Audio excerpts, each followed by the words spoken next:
From Fort Worth to Washington, D.C., 120-day, 300-mile journey of peace. Buddhist monks walk with their loyal dog Aloka by their side, spreading loving kindness, compassion, and hope for the whole world. Step by step beneath the sky, we walk with hope, you and I. Let the anger fade away, let compassion lead our way. Every heart can learn to heal, wound can slowly seal. In this world of joy and grief, rise again.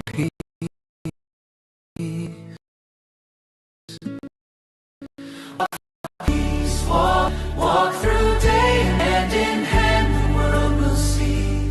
Peace begins with you and me.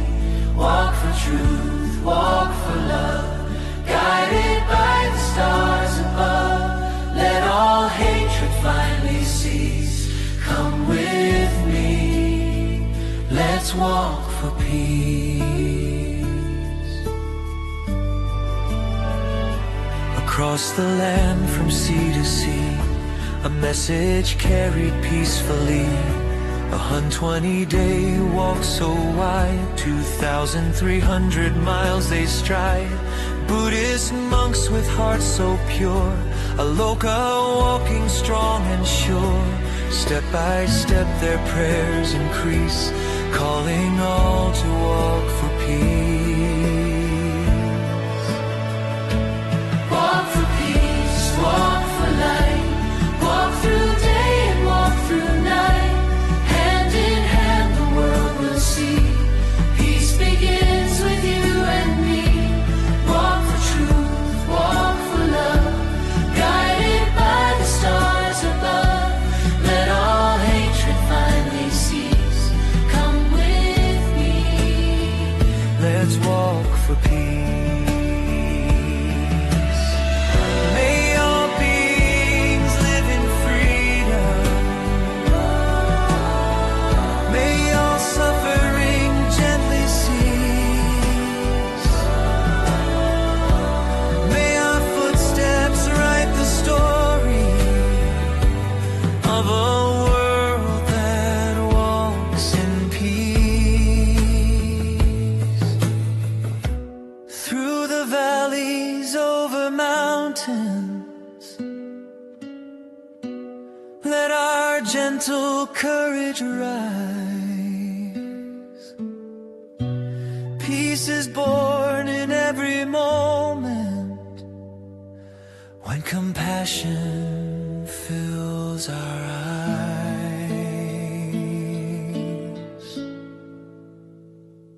Walk for peace, walk for light, walk with courage shining bright. Every breath a prayer release for a world that walks in peace. Walk for hope, walk for love, blessed by wisdom from above. Let all sorrow find release. Come with me, let's walk for peace.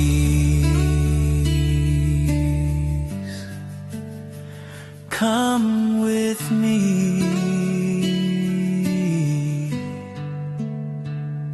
let's walk for peace.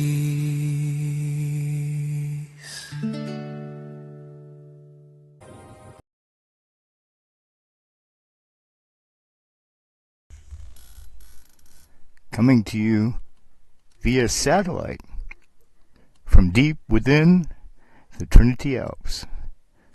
This is live from the Hermitage. That is a live shot. It's actually just after sunset here, and the sun has just gone down, but you can kind of see the main prayer flag tree way up in the background there behind the shed. And then my little prayer flags, which I'm actually got some to give away of those little itty bitty prayer flags you see there. And you see tonight's fuel. So we got plenty of fuel. We got howling dogs in the background. We got our own Hermitage dogs loose, on the loose. It is Bruno's first ever campfire. It's only the boys, like third or fourth, the other two boys. We didn't really do campfires much in our life until we moved up here. We did a bunch last fall, though, here on this show, and this is the first one of 2026. So y'all got a hope for me. We're going to light the fire together. We haven't lit it yet. So we're all going to do it together. You're going to get to watch, see my handiwork. But, hey, Bone. Welcome, Zen. Anybody else who's tuning in. We're about to light the fire, guys, but I just thought I'd give you that shot of the Hermitage going up the hill there. And sorry about the little bit of a choppy start at the beginning. I keep forgetting a couple of things before I start. But the video should be okay tonight. We've got a little bit of good content. We're actually going to talk again, as we have in the past, about content creation. I got some cool things to show you guys about that, but that's kind of light conversation tonight. We're just mostly going to do the fire. Yeah, we're going to get to it. I'm going to go get the tripod and turn it around too. You guys can see my incredible Boy Scout perfect pre-fire setup. You can judge for yourselves. And by the way, guys, just a caveat: the dogs are loose. We are outdoors at the Hermitage. Davey just came out, all disheveled from his long slumber in the house. Hey, Xavier, do you want to come? You want to come in the camera? We have to bring you over out by the shed. We have to bring you over here. The camera's over here, guys. We got to go up here. I think they can see us now. Just so you know, we're actually here. All right, we got to turn the camera around for the audience so they can see us doing the incredible. Uh-oh.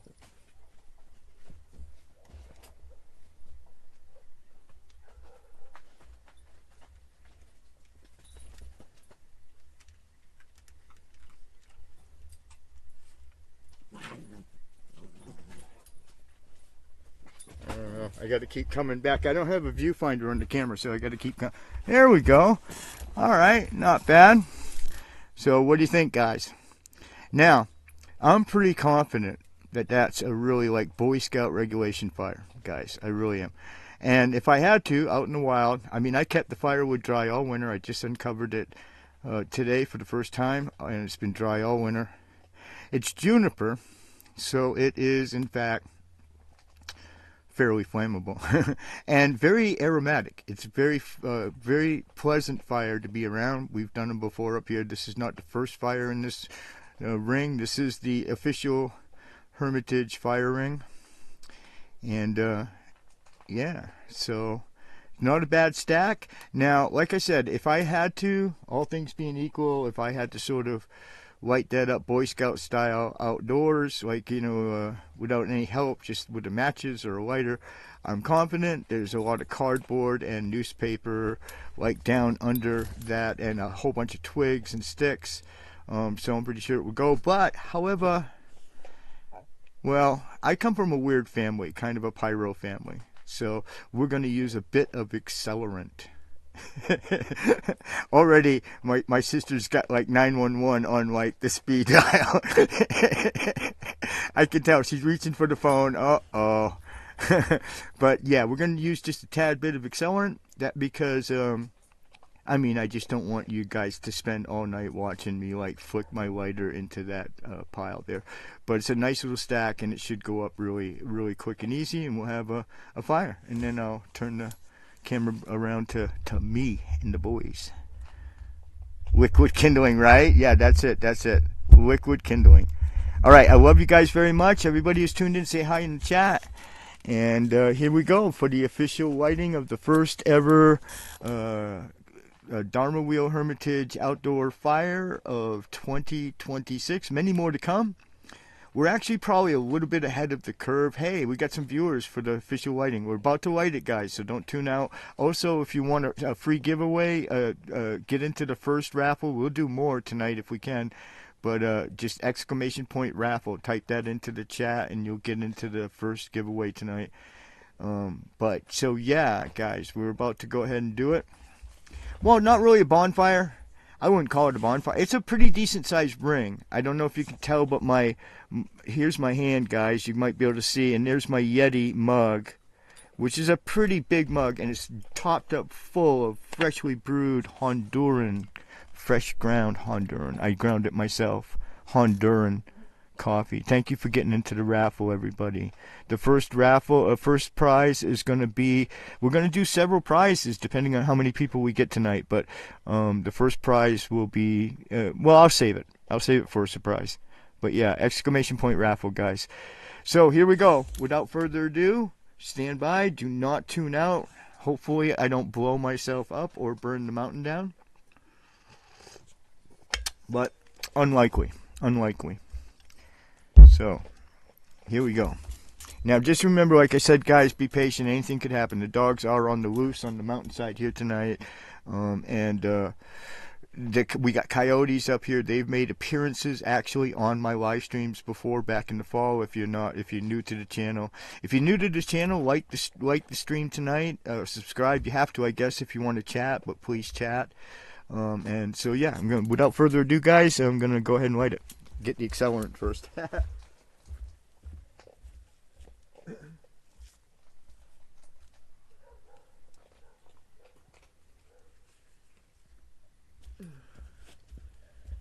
Alrighty. Stand back, Bruno. You've never seen one of these before. Stand back, puppy. Hi, everybody. It's your Dharma bum here.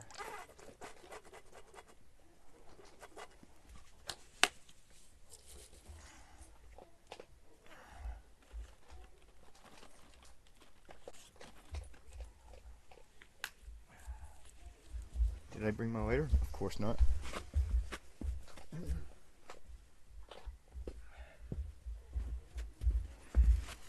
Hey, it's the year of the fire horse too, guys, this year. And we've got the prayer tree up this year. It withstood the winter. So it's actually quite exciting, auspicious night. So there you go, guys. Now, I've done this before, so I'm pretty confident she's going to go.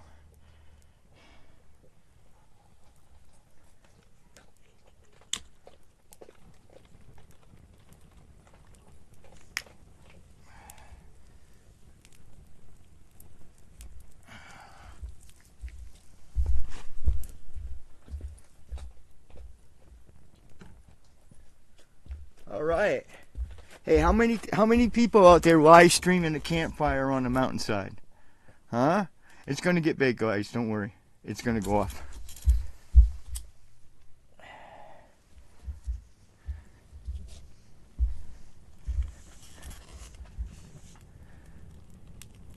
Ta-da! Fun stuff, huh, guys? I'm going to love it this summer, and we're going to do this every weekend on the live stream, weather permitting. The only thing that would stop us now, probably for the rest of the season, really for the next 8 months, really, would be wind. We had some. As the sun went down, it got kind of breezy, and I was afraid we wouldn't be able to do this tonight. So there we go. There's the bot announcing the contest, the first contest. Exclamation point raffle. Yeah, it's going to go okay, and I got plenty of fuel. It's decent size. It's warming me up at like I'm 5 feet away. Bruno's okay over there. He's on the other side of the fire. You can see him just on the other side of the flames. He's probably feeling the warmth from it. It's pretty warm. Alright, well, look, I'm going to turn the camera around to me now.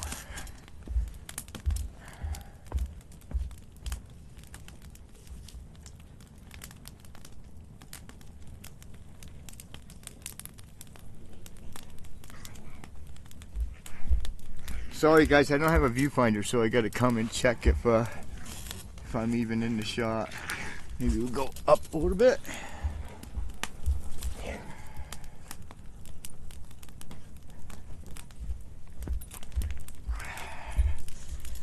Alright! Hey, welcome!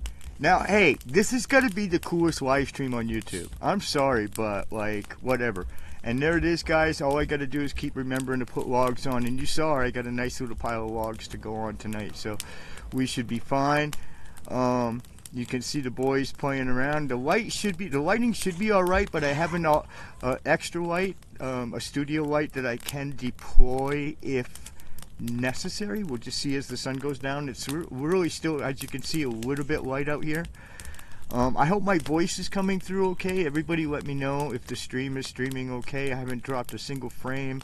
There was a couple of skips on the video, but that was my fault on the opening video.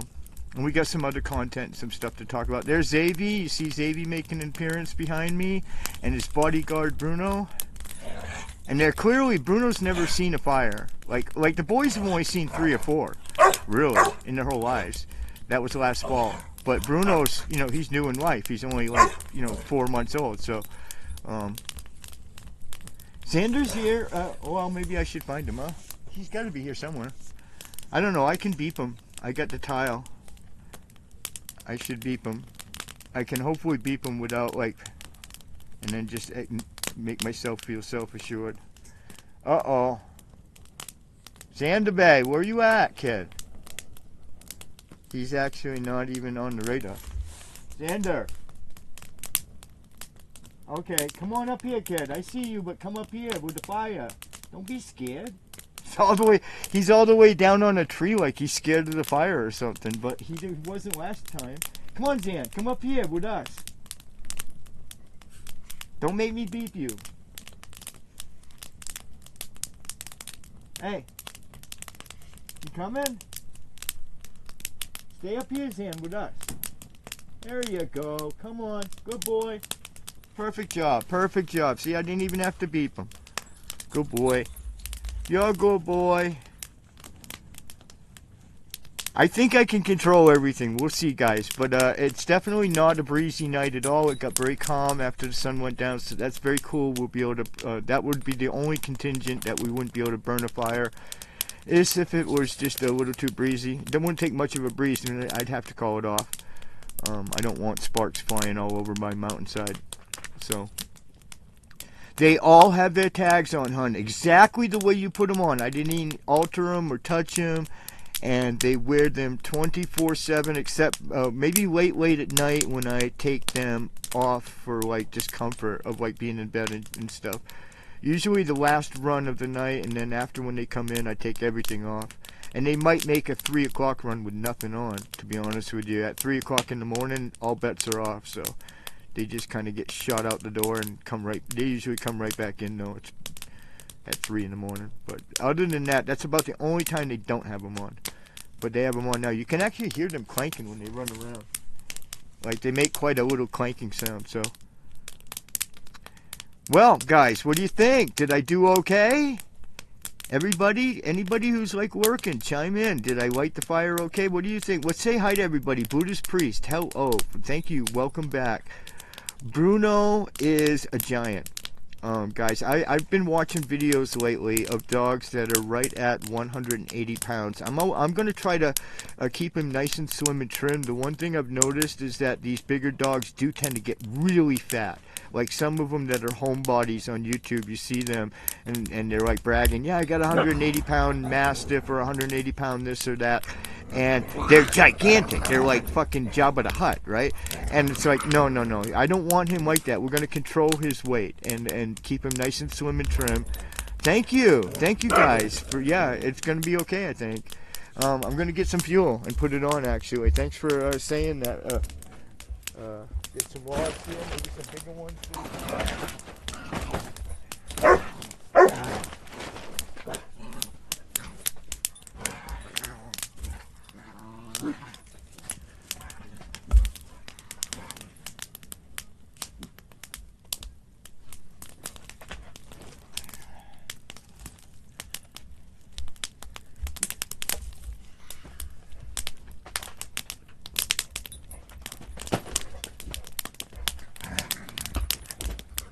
Yeah, they're definitely kind of excited. Like I said, Bruno especially has never seen anything quite like this. I'm sure this is all quite surprising to him. So, hey, don't hurt the little boy. Okay, I got you, Xavier. I'll keep you safe. Honey, you okay? Did he hurt you? You alright? You sound like hurt, honey. What's wrong? What did he do? What did you do, Bruno? You okay, honey? You alright? Alright, stay here with Papa. Stay here with Papa on Papa's lap, okay? You can watch the fire and warm up. It's very warm, guys. The fire is, like I said, I'm sitting, well, you see how far away I'm sitting. But it's about 4 feet. And it's quite toasty. Very, very toasty. I think it's just the right size. The fire ring is very nice. I dug it out. So it's well dug out. Stan, stop barking. Stan, stop howling. What are you howling at, kid? Stan. Stand up. What are you howling at, Stan? Stan, what are you howling at, kid? There's nobody up here, dude. No. Be good. Alright, 5 viewers even. Get into the raffle, guys. Exclamation point raffle. I do have a little bit of content we can look at as the night progresses. This is the typical way that I wanted this show to go, guys. This is when I first set this up back in the fall, this particular podcast, we did a bunch of these. And I never quite got the shot right, and I never got a lot of practice in, really, so I might still need to get some practice in, but this is generally what I have in mind, is that we would just broadcast live outdoors, because this is just a beautiful, beautiful place, and the weather is very, very beautiful all year round. Say hi in the chat, get into the raffle, guys, and I'll do some content in a second. I just want to find out what they're barking at. Xavier, you got to get down, baby. I'm sorry you hurt you. Just try to be careful, okay? Dan, what are you howling at, kid? What? That's Chris's dogs. It's a mile away, dude. No, it's a mile away. Stop barking. Seriously. I don't want to hear it. If the coyotes come, then we got problems. I understand that, but the coyotes have made appearances, guys, on streams. So just... Alright? So there we go. The year of the fire horse, guys. The very first fire at the Dharma Wheel Hermitage. Many more to come, I hope. I will try to do this every week if I can. I would much rather be sitting out here, and so would the boys, than to be cooped up. We've been cooped up and doing live streams from inside the RV and inside the tent all winter long, and this just feels so good. I got to tell you guys, I feel so good. So thank you guys for tuning in. Look, guys, I want to talk about tonight again, unless you guys got something you want to bring up, some topic. Hey guys, what? Sanda, what are you barking at, kid? Stop. There's nobody here. You're just barking at Chris's dogs. No, they're a million miles away, Sanda. Shut up.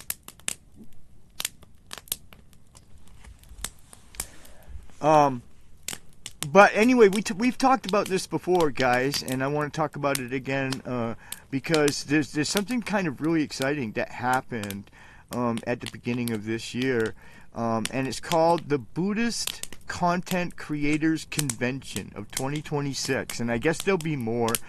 Unfortunately for me, anyway, it's in India, Bodh Gaya, actually, if you can believe it, and it only drew like about 100 participants this year, but they did set up a bunch of stuff. Like, for instance, this year they voted on and set up a Buddhist Content Creator of the Year award, which they're going to give out. And so I believe this convention is probably going to continue, maybe even be like an annual thing.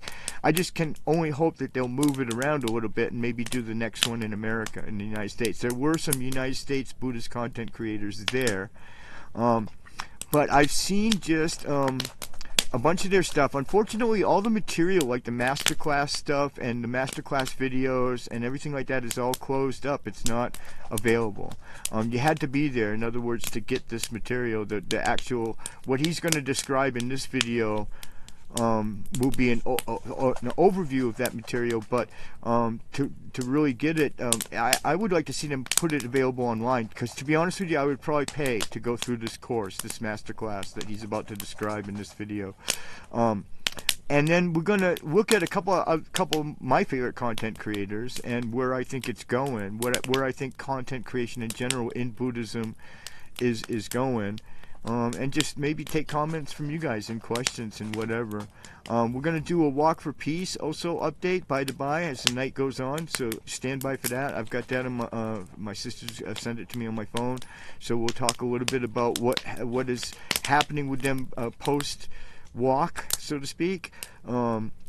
And yeah, I'll talk about whatever you guys want to talk about. So, but let's look at this video real quick and see what you guys think. But this is a video that a Buddhist content creator made about the Buddhist content creators convention, if you can dig it.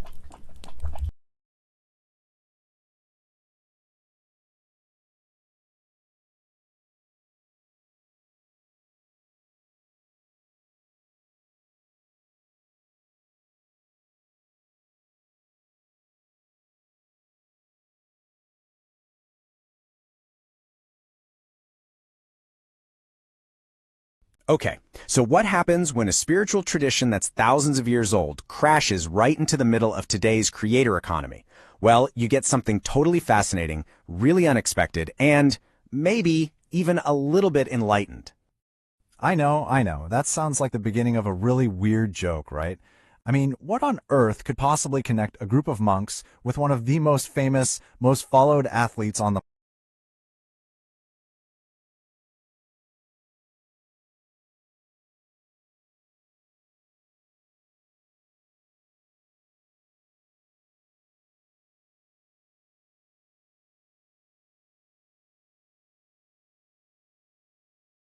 Okay, so what happens when a spiritual tradition that's thousands of years old crashes right into the middle of today's creator economy? Well, you get something totally fascinating, really unexpected, and maybe even a little bit enlightened. I know. That sounds like the beginning of a really weird joke, right? I mean, what on earth could possibly connect a group of monks with one of the most famous, most followed athletes on the planet? The answer, it turns out, is genuinely surprising. You're looking at it right there. Believe it or not, they actually share some of the same expert coaches. This sign is from something called the Buddhist Creators Convention, where marketing gurus, people who have literally helped shape brands like Ronaldo's, are now training a whole new kind of spiritual guide. But this isn't just about getting more followers or going viral. Not at all. The whole point is to forge a completely new kind of spiritual leader for our digital age. And they have a name for it, the digital bodhisattva. So in Buddhism, a bodhisattva is basically an enlightened being who puts off their own nirvana to stick around and help everyone else. A digital bodhisattva takes that exact same idea and applies it to social media. They see these platforms, what they call the modern monastery, as a place for a profound act of service. So you might be asking, why all the trouble? Why fly marketing experts out to a monastery in India? Well, it's because the people behind this have a very, very specific and frankly, incredibly ambitious mission in mind. 100 million. Just look at that number. This is the engine driving this entire project. They are not thinking small here. They are aiming for a massive global impact. And this isn't just some vague idea they talk about. Nope. It's printed right there on their official stuff. The mission is to use digital platforms to get Buddhist teachings out to 100 million people by the year 2030. It's clear, it's bold, and you can measure it. And to actually pull this off, they've created this incredible training ground. Basically a week-long masterclass designed to turn anyone who attends into a really effective digital storyteller for this cause. And the setting, wow, the setting couldn't be more perfect. This whole thing takes place at a traditional monastery in Bodh Gaya, India, which is the very place where the Buddha is said to have reached enlightenment. Talk about symbolic. So who actually shows up to this? Well, it's this fascinating mix of people. You've got monks and nuns sitting right next to social media managers for big Buddhist organizations. You have these deeply passionate practitioners learning the ropes from professional content creators. It's a real meeting of spiritual dedication and digital know-how. And this just captures the whole vibe of the event perfectly. On one side, you have the ancient, sacred space of a monastery. And on the other, you've got a jam-packed schedule with lightning talks on things like analyzing the elements of a viral video. It is a true fusion of two very different worlds. Okay, so what are they actually learning in these sessions? The curriculum is basically a masterclass in modern content creation, but every single part of it is looked at through a Buddhist lens. Their whole creator's journey is broken down into these really clear stages. It kicks off with the basics you'd expect, like finding your specific Dharma niche. Then it moves into mastering storytelling so the teachings really stick. But then it gets super modern, with workshops on how to partner with AI and how to grow your audience through consistency. And they really lean into technology. They're literally teaching creators to use AI as a creative partner, a Dharma assistant that can help with scripting, editing, even dubbing your content for a global audience. And the implication there is huge, right? You can scale this ancient wisdom like never before. But it also means you need a whole new level of mindfulness to make sure that tech is serving the compassion and not the other way around. And this is so key to their whole philosophy. They're not just grabbing terms from the creator economy, they are completely reframing them. Compassionate monetization isn't about sales funnels, it's about creating a way to sustain the work. And ethical resonance is their alternative to chasing virality. It's about creating content that's so in tune with deep human values that it just spreads naturally. It's a fundamental shift from asking what will go viral to what is actually beneficial. So this whole convention is about way more than just 1 week of training. It's really about building a lasting movement and starting to recognize this new form of spiritual leadership in the digital world. And to do that, they've actually created the Buddhist Influencer of the Year award. Now, this isn't just some shiny prize. It's a way to legitimize and celebrate the idea that spreading wisdom online is a valuable and totally valid form of spiritual practice. This quote from their own materials really underscores how historic this feels to them. It's an official recognition that, yes, the digital space is a vital and important place for these teachings to live and breathe. And that really brings us to the big question at the heart of all of this. In a world where billions of us are looking for connection and meaning on our screens, what does the future of wisdom even look like? Well, this movement suggests one possible answer. A future where ancient wisdom isn't just found in monasteries, but is also shaped by the algorithm and guided by a brand new kind of influencer, the digital bodhisattva. All right, so anybody got any comments about that? Buddha priest, Dharmakaya. That's it? That's your comment? Anyway, I think it's a great video. It was an incredible convention. I would have loved to have been a part of it. I would love to access the material generated, the masterclass that these people went through. Whatever they paid or donated, it was definitely very much worth it. And we can only hope that something like this comes to the United States. But it nevertheless gives me like hope, because being a Buddhist content creator is a tough row to hoe. And I'll tell you, just for a number of reasons, right? I mean, I just put some fresh wood on there. It should brighten up again. Guys, it's very far away. Stop. Just stay up here by the fire. Jan, just forget it. My God. The fire will pick up again and my face will brighten up. I just put a big giant log on there. So just to continue, it's a tough road to hoe. And one of the things they mentioned in the video is how do you do compassionate monetization?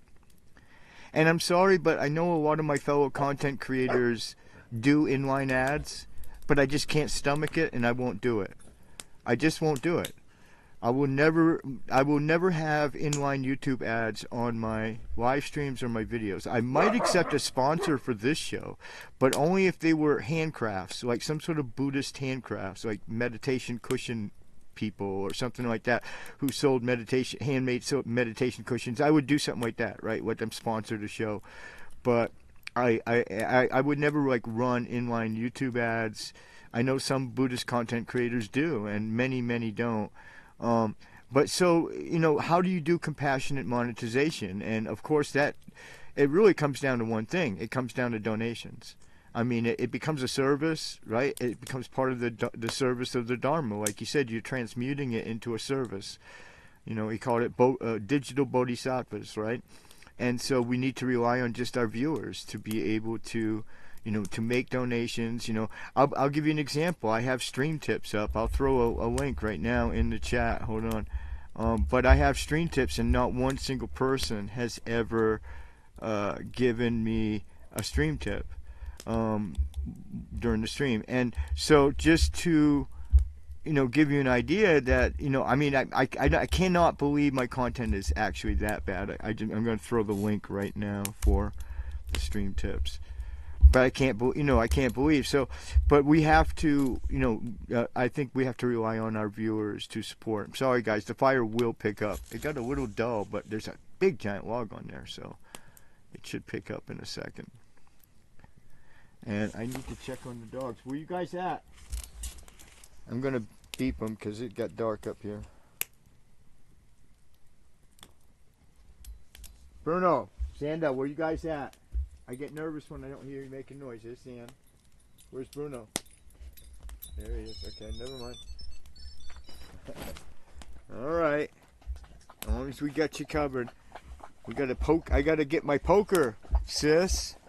Luckily, I have one right here ready, at the ready, to poke my fire with. Always have a good poker ready with which to do the necessary things.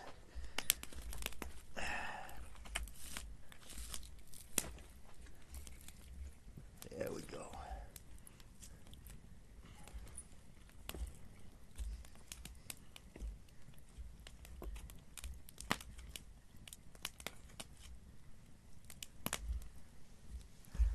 A little better. It'll grow. It's got a, like I said, it just put a big old log on there. Yeah, it's dark up here. I might have to put the studio light out. Let me go dig that up actually and see how it works, man. This is a lot of it is this is our first one of the year, so we might do some experimentation. And then I want to talk about a couple of content creators that I really think fit the mold and fit the. I mean, that was the title of that last video, was Digital Bodhisattvas, and I want to show you a couple of content creators besides myself that I really think are sort of archetypes, if you will, of the kind of Buddhist content creation that is, and I think the kind that's also the most common and the most difficult to, like I said, to do, especially because, content creation, guys, is a living. I mean, really, to do a channel like this one with videos every week and live streams and everything like that, it's like it's, so it has to pay for itself at least, and then in the case of the Hermitage, we want it to be able to support the Dharma Wheel Hermitage as well. Get into the raffle, guys! Exclamation point raffle. Hey guys, can you calm down? Like, my fire is dying and I gotta spike it up a little bit somehow. Maybe I need more fuel, I guess. Yeah, oh, that's right. I wanted to get the ring, the studio ring.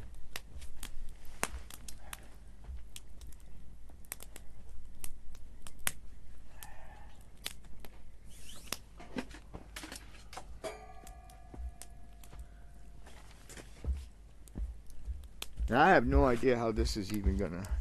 I don't even know where I'm gonna hang it or what the hell is the deal here. But we'll plug it in and see what is up here.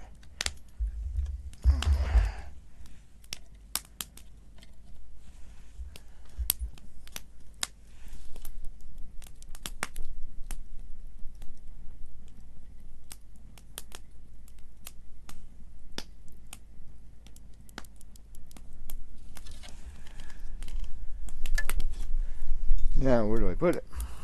Right? That's the key question. Can I put it on there? Maybe. Move this just a wee bit. It can work. Hey, Sam, stop. Hey, Sam, stop. Howling at nothing. No, stop howling. It's Saturday night. It's probably just people messing around. How come? Where's my on-off switch?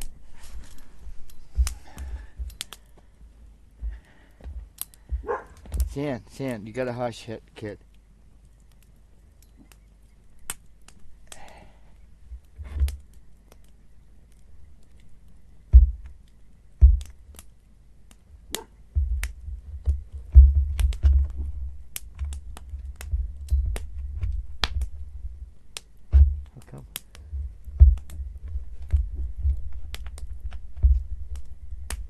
Huh. Of all the times for my light not to work, tonight was not one of them.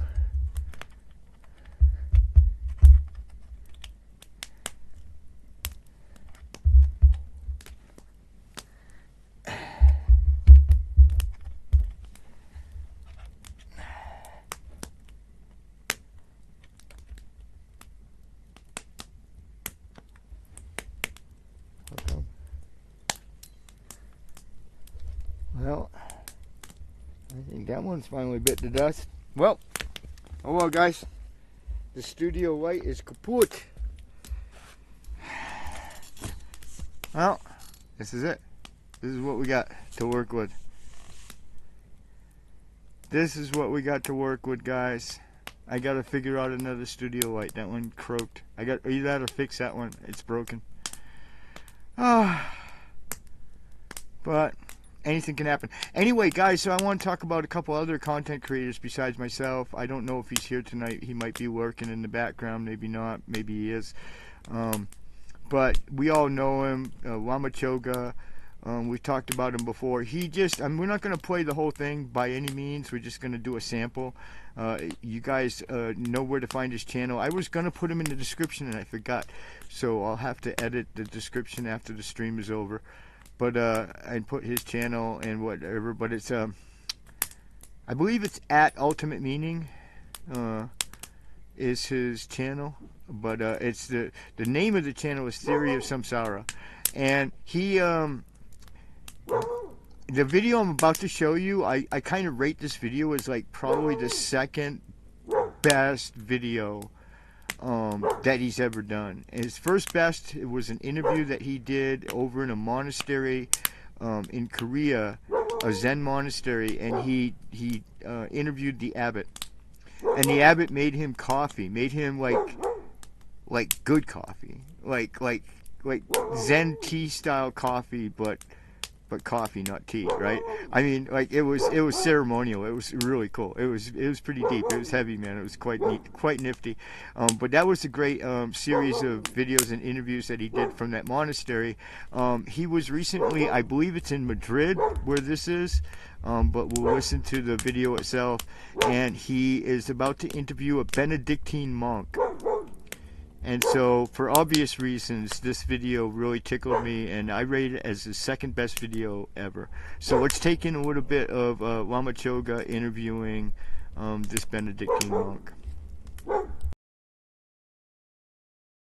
A warm welcome to everyone at Ultimate Meaning, the Theory of Samsara. Today, it is my great pleasure to introduce to you all Brother Joseph. Brother Joseph is a Benedictine monk from St. Ottilian in southern Germany, Bavaria. Welcome, Brother Joseph. Thank you for being here. Thank you for inviting us. It was very kind of you to make the time. Now, most of our viewers aren't very familiar with Western monasticism, so the first thing I wanted to ask you was, who exactly was Saint Benedict, and what is the history of the Benedictine order? Benedict of Nursia lived in the 5th, 6th century, from 480 to approximately 560 after Christ, and he developed a rule for monastic life. There were different monasteries in the 4th and 5th century in Italy, coming from Egypt, and there was no unity between the different Christian rules. Every abbot has his own rule, has his own tradition, and Benedict lived in different monasteries. He had studied in Rome, classical formation. He has got at this time in the 5th century the end of the Roman Empire, decline of Roman Empire, and went then to mountains to live as an hermit, to live alone, and then joined different monasteries. And at the end of his life, he wrote a rule how a community can live together Christian life, with prayer times, with humility, with work, and with all things which are important for a community life. And this rule became the central rule of the Occidental monastic tradition, because it was so wise. It was not too hard, it was not too strong, and it was not too lax. So a good middle way for Europeans. He never wanted to found more monasteries than Monte Cassino he has founded. But his rule was so wise that after his death, from alone, it became, until the 8th century, the central rule for monastic life in Europe. I heard something interesting. That was Saint Benedict spent 3 years in a cave in Italy. Before he established his monastic community, this is a tradition that we also have in Buddhism, especially in Tibetan Buddhism. And I know what we do when we're in a 3-year retreat. If you could just kind of illustrate for the viewers what kind of life he may have had at that time. Was he studying or meditating? What he has exactly done, I don't know, of course, but he has not studied. He has prayed, he meditated. He lived alone in a cave. There is only written in the book of dialogue of Pope Gregor the Great, who is the main document about Benedict we have, that it was a difficult and hard time for him living there alone. He prayed a lot. He get something to eat from another person who was not far from him. And Saint Benedict see at the end of these 3 years that a man to live a real Christian life has to live in community. To live as an hermit is a preparation to live in community, but it's not a value which is something absolute.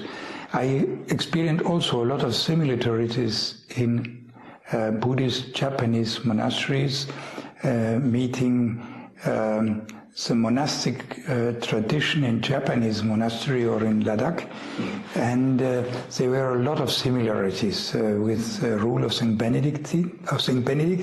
And what was interesting, Saint Benedict during his life lived the different parts of a monk in Buddhism or in Christianity, but in different steps of his life. So he was first eremit, then he experienced monastic life also in some communities which were problems.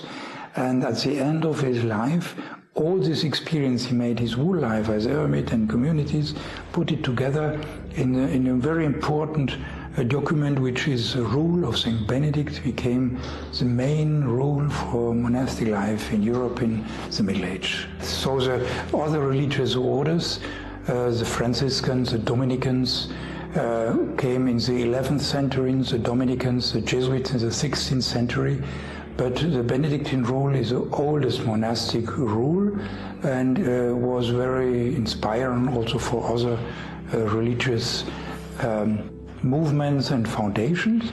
What was for me most fascinating was to meet in Chile during a conference of all schools of the Benedictine orders, many thousand families with boys and girls living the rule of Benedict, having prayer together during the day and being inspired of this rule. So it can be also a rule for a community living in family or for a state, like Carolus Magnus, great European emperor in the 11th century, get inspired of the rule of Saint Benedict in the Middle Age, 400 years after Saint Benedict, to rule his state.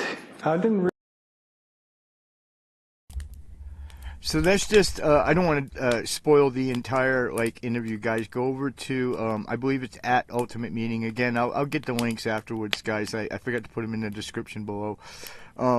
But he's pretty familiar. We all kind of know Lama Choga. You can definitely search him up, Lama Choga, and his channel. And then also ultimatemeaning.org. That's his website. And I'm sure you can also get to his YouTube videos from there as well. He has a Discord, but I don't know where or how to get an invite link to that. But he does have a Discord. So yeah, it is getting kind of dark, guys, and I couldn't find a suitable lighting situation. So I don't have a backup plan for that. You just have to watch me by the flicker of firelight. Next week, each week will get a little bit better, and I want to experiment with different locations or whatever maybe. But definitely, right here at the fire ring is kind of cool. It's very warm now, even though it's very chilly. It's getting quite chilly up here. Quite fast as it gets dark, but it's very warm sitting next to Theory of Samsara. Yeah, that's the name of the channel. I don't know what his link is, though. I think it's at Ultimate Meaning on his YouTube tag or whatever. I don't know, but I'll link it. I mean, I know it. I just can't move a lot of stuff around, or the stream will skip. And that's another thing, guys. As far as the stream tips go, I would use those right now. I need like $50, guys, and I can get my gamer computer up and running. and then I won't have near as many problems live streaming and doing. I can do a lot of content I just can't do on this this little laptop I got here. It's just not up to it. So it's part of. Put my hat light under the camera. I got it on so I can go get the firewood. It's really dark up here actually. So this is definitely, we're not in any kind of a moon situation up here, because it went down. The sun went down with a clear sky, but and then Xander's down there like all worried about like dogs that are miles away. Xander, you still with us, kid? Or did you leave us? Xander, do I really gotta beep you, kid? Seriously? Xander, you're close by. Where are you? I hear you. Come to Papa. That beep means come to Papa. Whoopsie. Oh. It is on. That was interesting. Zan, come to Papa. Okay, good. Stay here. Be good boys. We're not even done. I'm going to look at another content creator, guys. And it ties in with the first one, with Lama Choga. Because Lama Choga, this guy does similar content, Dharma-related content. A lot about meditation, you know, some really far out, like, you know, tantric meditation practices and stuff like that. And he basically does like a lot of interviews. Like he interviews a lot of people.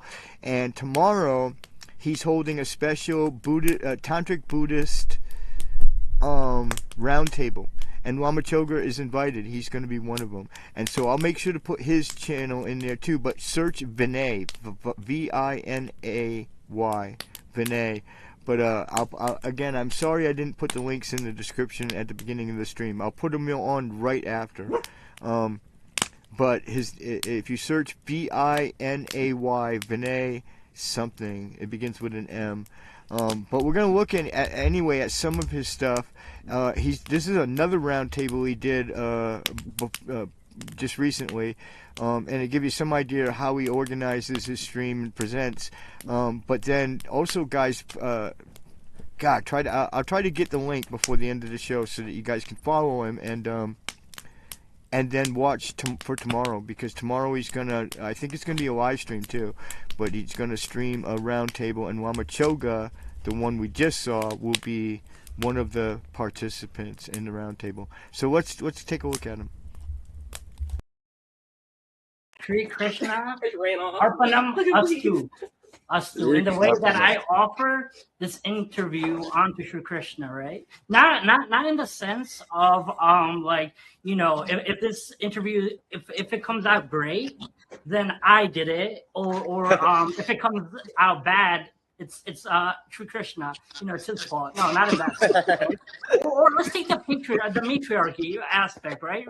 You know how when the son does a good job, achievement, the father goes, that's my son. But if he causes a mess or trouble, right, he goes to the wife and says, look what your son did. Look what your son did, right?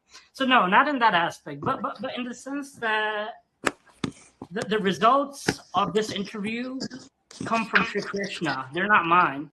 And I've been given the intelligence, like the intelligence of me being able to cognitize, like have this cognition to put these sentences together, and that are all from Sri Krishna, right? And so in that sense, I offer that to Sri Krishna, because, you know, the thoughts, the way, the ideas that come there, they all come from Sri Krishna in that sense. So yeah. So with that said, I guess there are 5 questions. All right, so Nish, right? I got a lot of heat from the Reddit thing. So what I did was I took all the stuff that people said and I went to ChatGPT. I'm like, all right, let me appease these people, right? Give me 5 questions. So this interview will start off with 5 questions by ChatGPT. And then the rest will be a free-for-all, all right? Cool. So the first question is, you say you're not a guru, and are just sharing. Yet you give mantra, spiritual direction, and initiation that people experience as teaching. Can you clearly define your role and what responsibility you accept toward those who receive guidance from you? Yes, beautiful question. See, in the Shaiva tradition, Diksha, Dhanava Kshapana, that which is given and that which is taken away, is only within the authority of Lord Shiva. So we say only God can initiate. So only God can give and only God can take away. But then going deeper, the spiritual process is not about getting anything that you don't already have, that you aren't already, as you know. And it's not about losing something that actually exists. So ultimately then, what is given is what we already are, and what is taken away was never there to begin with. So what comes is an insight into our own nature as Shiva. So Shiva comes as Guru, Shiva gives a teaching, and then the Diksha is that teaching landing, and the individual who receives that Diksha realizes, Shivoham, I am Shiva. So in that sense, there are many different kinds of Dikshas, of course, and we call them Abhishekam in more traditional sense. There's Apurva Abhishekam, Apurna Abhishekam, all different kinds of Dikshas. And they're not necessarily mantra Diksha either. Of course, mantra being the main means in the tantric world. It's a mantra marga after all. There's so many other forms of diksha, like upadesha diksha. The moment you give someone a teaching, let's say you tell them, you are not the body, you are not the mind, you are that reality in which waking, dreaming, deep sleep, etc. appear. That's called diksha also. It's called upadesha diksha, a diksha through the form of teaching. It could be sparsha. Okay. So I did add one light, sort of. It's helping a little bit. Clearly the light in the back, clearly that's it. But there's Bruno in the background, guys. My dogs are still with us. My co-host, actually. These aren't my dogs, they're my co-hosts, sentient beings. So that's Vinay something. It begins with an M, Mahan or something like that. I'll link to him in the description immediately after the stream is over. I'll edit the description and put their links in. I should have done that at the beginning of the stream, and I completely dropped the ball. Get into the raffle, guys. Exclamation point raffle. We'll draw at least one raffle tonight for sure. It's for I guess I'll announce now, it's for a free ebook. What do you guys think of my fire, guys? Come on. It's very warm. It's very nice. And it smells really pleasant. It's all juniper. That's all we have up here is juniper. And guys, I just want to do a caveat for the stream. No living trees were harmed during the making of this video. So this is all just from us cleaning up the lot. We have 2 acres up here at the Dharma Wheel Hermitage, and a lot of cleanup to do, a lot of dead wood that we have to clean out of the living trees so that they'll be healthier, and so to mitigate also the fire danger up here, the wildfire danger during the summertime. So this is all from that. This is all cullings that I cut down. The book is not free. The book is for sale. It's actually on sale this week, I think for a few more hours, for Read an Ebook Week. It is not for sale in a general speaking way. If you are too poor to be able to afford a copy, I invite people to write to me and I'll send you one. So there is that. And it's also under the Creative Commons license so that you can share the file with others without violating my copyright. I've licensed it under Creative Commons 4.0. So, but tonight it's just to start out because we don't have any viewers, guys. So I'm not going to give away the more expensive prizes. I have 2 other different prizes I can give away, but they cost money, and we just don't have any viewers at the moment. So I'm going to start the giveaways out every night with probably the free ebook, and then we'll do another raffle if that's successful. But we got to grow the viewers, guys. I can't just I can't afford to give away the swag without a base viewership. And but anyway, let me just check the contest here and see if we've got anybody in it. One person, Buddha Priest. Well, it looks like you're gonna get it, dude. You're gonna win. We're definitely gonna draw. So you're the only one in. So right now you are the winner. I mean, at this moment. If you want to battle Buddha Priest for a free ebook tonight, live, I'm going to actually deliver it live on the air. You just got to shoot me an email and I'll shoot it right back to you, like while the stream is in session. But do exclamation point raffle and get a free ebook. But But that's why Buddhists preach that we're not doing something more substantial like one of the rosaries or one of the prayer flags, because, yeah, you know, the last guy that won a rosary was in Ireland. Yeah, we had to fill out like custom forms to send his rosary to him. So, but anyway, what do you guys think of my fire? Where's my doggies? Hey, how many doggies do I got here? There's one. Where's Puppy? How come I don't hear Bruno? Is that you down there, Bruno? That big white lump? I think that's him, right? Bruno, where you at, kid? Is that you? Yeah, I think it's you. I'm gonna go with that being him. Either him or Sadie's bed. Where is he? Bruno, where you at, kid?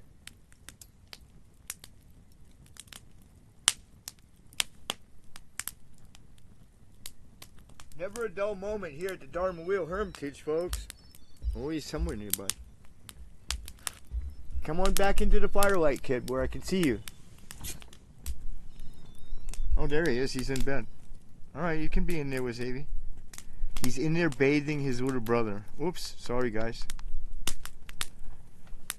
Hey, my face is not that badly lit now, Bone. Just, No, we sent him the rosary. He got it. He sent me a very nice email thanking us for the effort. Everybody gets their prizes, guys. Well, not specifically. He's a Buddhist. He practices some kind of Buddhist practice. He has like a teacher and everything. But he also likes to branch out. So that was, I don't know, you'd have to look at the title of the video. I'll link to the video as well in the description after the show. But that was a different kind of roundtable. It was like a bunch of different people talking about, I think, like Tantra in general, like across Hinduism and Buddhism. But you'd have to look at the topic. He does pretty serious topics, like, and he's had some really interesting and very serious Dharma teachers and Dharma practitioners on his show. So he does some great content. He really does. He's interesting. He's a bit eccentric, but hey, aren't we all? I mean, the Chainsaw Llama. I mean, come on. You know, we're all a bit eccentric, right? So, and yeah, there are others I could have highlighted. One of the things I didn't highlight because I'm not a real big fan of it is like the very high-end sort of teachers here in America. Pema Children comes to mind, has somebody who puts out a huge amount of content and also has a big firewall around her. Like if you want to get her teachings directly, like on Zoom and stuff, I remember seeing some of her, advertisements. It was like $50 an hour to like sit with Pema Children on Zoom. Now, granted, she goes over and meets in Dharamsala with the Dalai Lama, writes books with him. I mean, I get it. She's somebody important and whatnot, but and they do content too. I mean, they do a lot of content, right? Saravasti Abbey she's the abbess of that abbey up on the Washington State Canadian border, up in Spokane, and so I didn't kind of highlight that, but that's another genre out there of stuff, and then you've got stuff that's just beyond, right? You've got like content coming out of Dharamsala from the Dalai Lama. You've got, His Eminence Garshan Rinpoche down in Arizona, doing, huge amounts of content. Not just him, but his monks are like now doing like content on YouTube and putting out teachings and doing classes on Zoom and YouTube. So that too is a form of content creation, even if it's the purpose of it is to deliver, these very like sort of profound and organized teachings.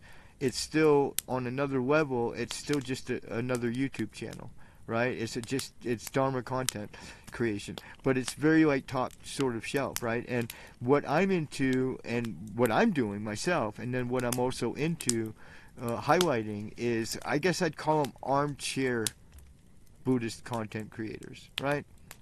Like, I mean, this is pretty relaxed, right? But I consider this Dharma. I mean, we're all gathering together here. I'm on blessed land. I'm on sacred land. You know, land that belongs to the entire Sangha, the Dharma Wheel Hermitage. And I'm up here being with all of you now, like sort of in real time. So to me, this is Sangha, and to me, this is the kind of content that I want to do. And what I highlighted with Lama Choga kind of, he actually kind of rides the dividing line between being like the really super top shelf teachings and then being sort of armchair podcaster. And more relaxed. But I really liked that interview, and I also liked the other interview he did with the Zen monk the abbot over in Korea was amazing as well. So he if he keeps putting out interviews like that, I mean, there's a reason he's got 20,000 followers, guys. I mean, I'm pretty sure Vinay does not have that many, but Lama Choga has well north of 20,000 now at this point of subscribers on his channel. So he's doing, something right. He's doing something right there. So anyway, guys, we're an hour and 7 minutes into the show. It looks like Buddha Priest is going to win our first and only raffle of the night. So see, you can't complain, Buddhist Priest. You're still going to get a free book no matter what. It is. And also, again, how do you monetize that? I can't do content for free. Those people can. Pema Children makes so much money off in her books that she could never work again. She could literally she's written books with the Dalai Lama, right? I mean, I've written one book and sold 30 copies. Right? So it's not exactly taking over the publishing world here. You know what I mean? It's just all a matter of context, and most of it's financial context. I am a very poor man, and my channel reflects that. I mean, I'm sitting in front of a campfire on a mountainside. You know what I mean? So, I survived the winter up here, guys, though, in a tent. So, quite proud of that.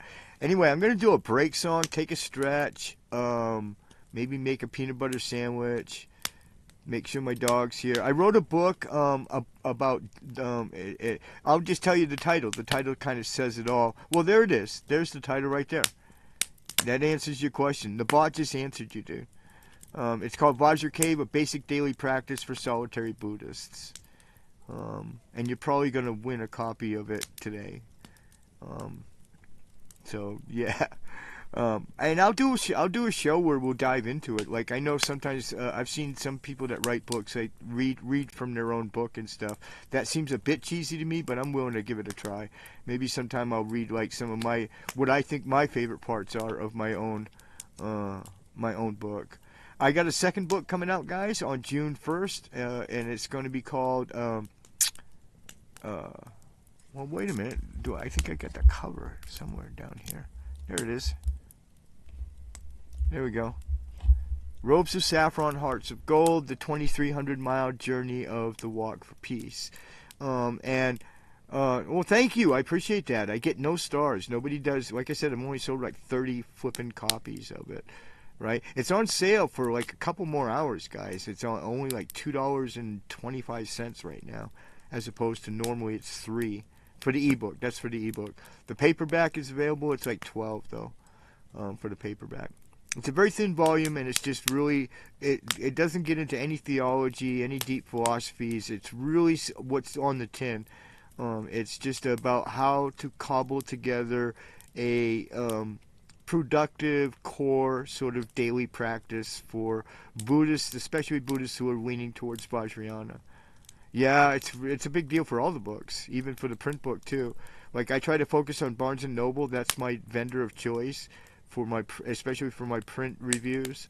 So, and my sister wants us to give away eventually signed copies of the book, but I don't know. In fact, I'm taking down that perk in the next couple of days. I'm not going to sell them anymore for Vajra Cave, signed copies. I was selling them, but we're done with that. We're going to lean now into the next book, which is this one right here, the cover you guys see on the front. That's actually the working cover. And I started work on it, guys. I've been writing. It's really pouring out of me. I think I'm going to be quite happy with it. It's not going to be a biography. This is not their story, because nobody can tell their story but them. So it's not a biography, unofficial or official. I will talk about their itinerary and, where they went and everything and what happened when they went there. But it's more about, I want to tell our story as American Buddhists, how this, and as Americans in general, because 90%, 99% of all the people they encountered were probably American Christians, actually. And most of the way, along the way, the people who gave them shelter and hospitality were Christian churches. But I want to talk about the effect it had on America, the effect it had on Buddhism, the effect that it had on Buddhist history. I mean, to have, hundreds and hundreds of Buddhist monks take the stage, the national stage, like they did at the National Cathedral and the Lincoln Memorial, to take the stage and to take the world stage and be handed the microphone. For Buddhism to get that opportunity, I just think is actually unique in Buddhist history, a unique moment. And so I want to write about that, and that's what the book is mostly going to be about. Like I said, it will cover their itinerary, but it's not their story. It's our story in a way. You know what I mean? It's all of us. How did this affect us as Buddhists and as Americans? And I had a lot to say, and a lot of it's actually going to be called directly from my live streams that I did during the Walk for Peace.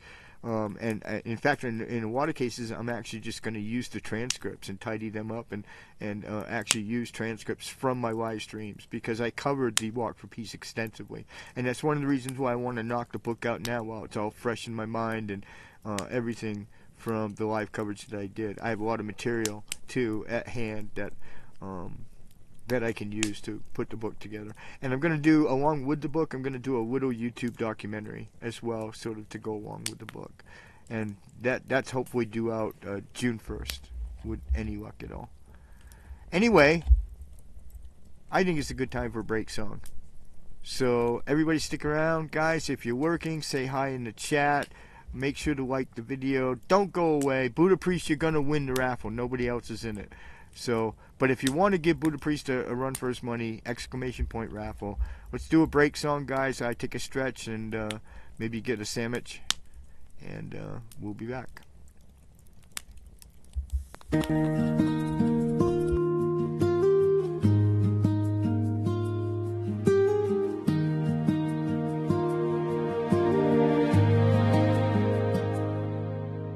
Loka walks beside the monks on dusty roads beneath the sky.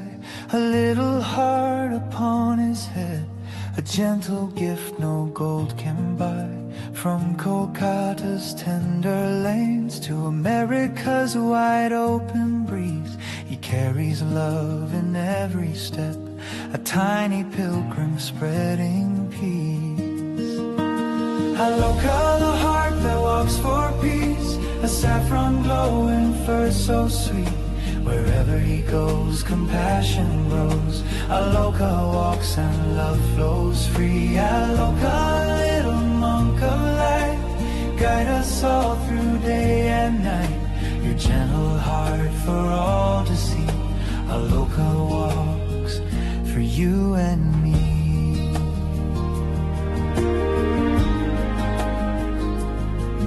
112 days across India, you walked with monks through sun and rain.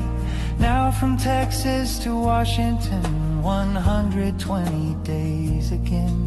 His saffron coat like Buddha's robe, a symbol born from nature's art. But the truest robe he ever wears is the kindness shining from his heart.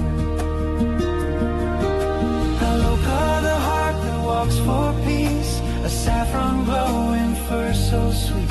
Wherever he goes, compassion grows. Aloka walks and love flows free. Aloka, little monk of light, guide us all through day and night. Your gentle heart for all to see. Aloka walks for you and me.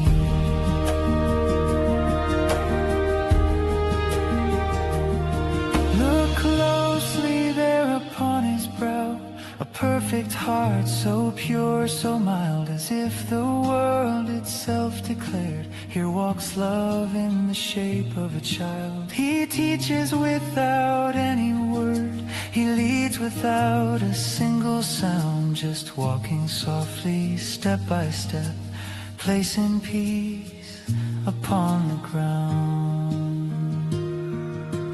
Aloka, the heart that walks for peace, a saffron glowing first so sweet. Wherever he goes, compassion grows.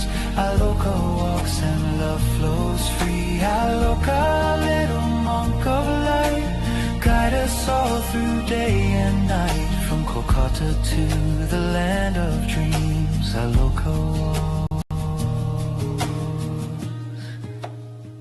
for you and me. Aloka, our little heart, may your journey never cease. Where your paws touch the earth, may the world be blessed with peace.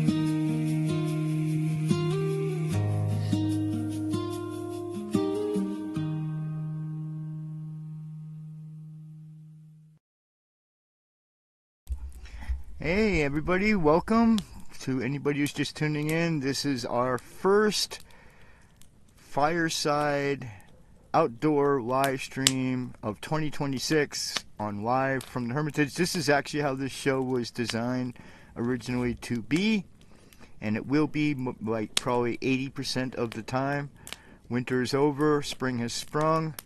I predict we'll be back next Saturday out here at the fire ring. Buddha priest sounds like he's a monk. He's speaking, I'm guessing he's a monk, but my sister has warned me not to presume anybody's pronoun, and I believe that monk would be a pronoun, or something similar anyway. So I don't want to get Zen mad at me. I'm not going to presume. He's semi-retired monk. That's very cool. I have plans on becoming a monk, eventually, by the by.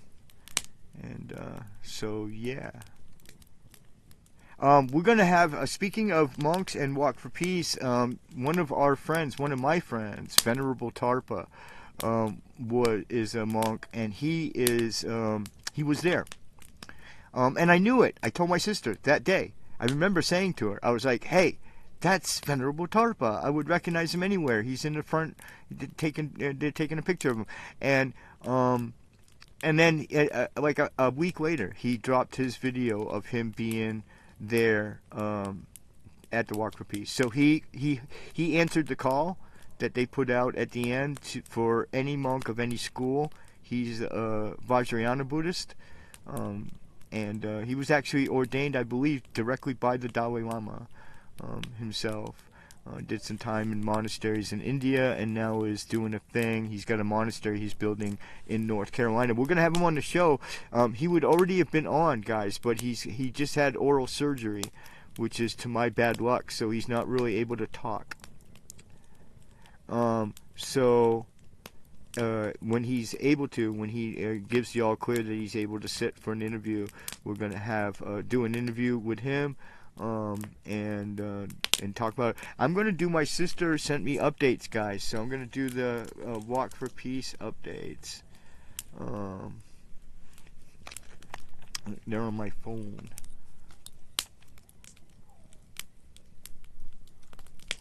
So, yeah. How y'all doing out there tonight? Say hi in chat.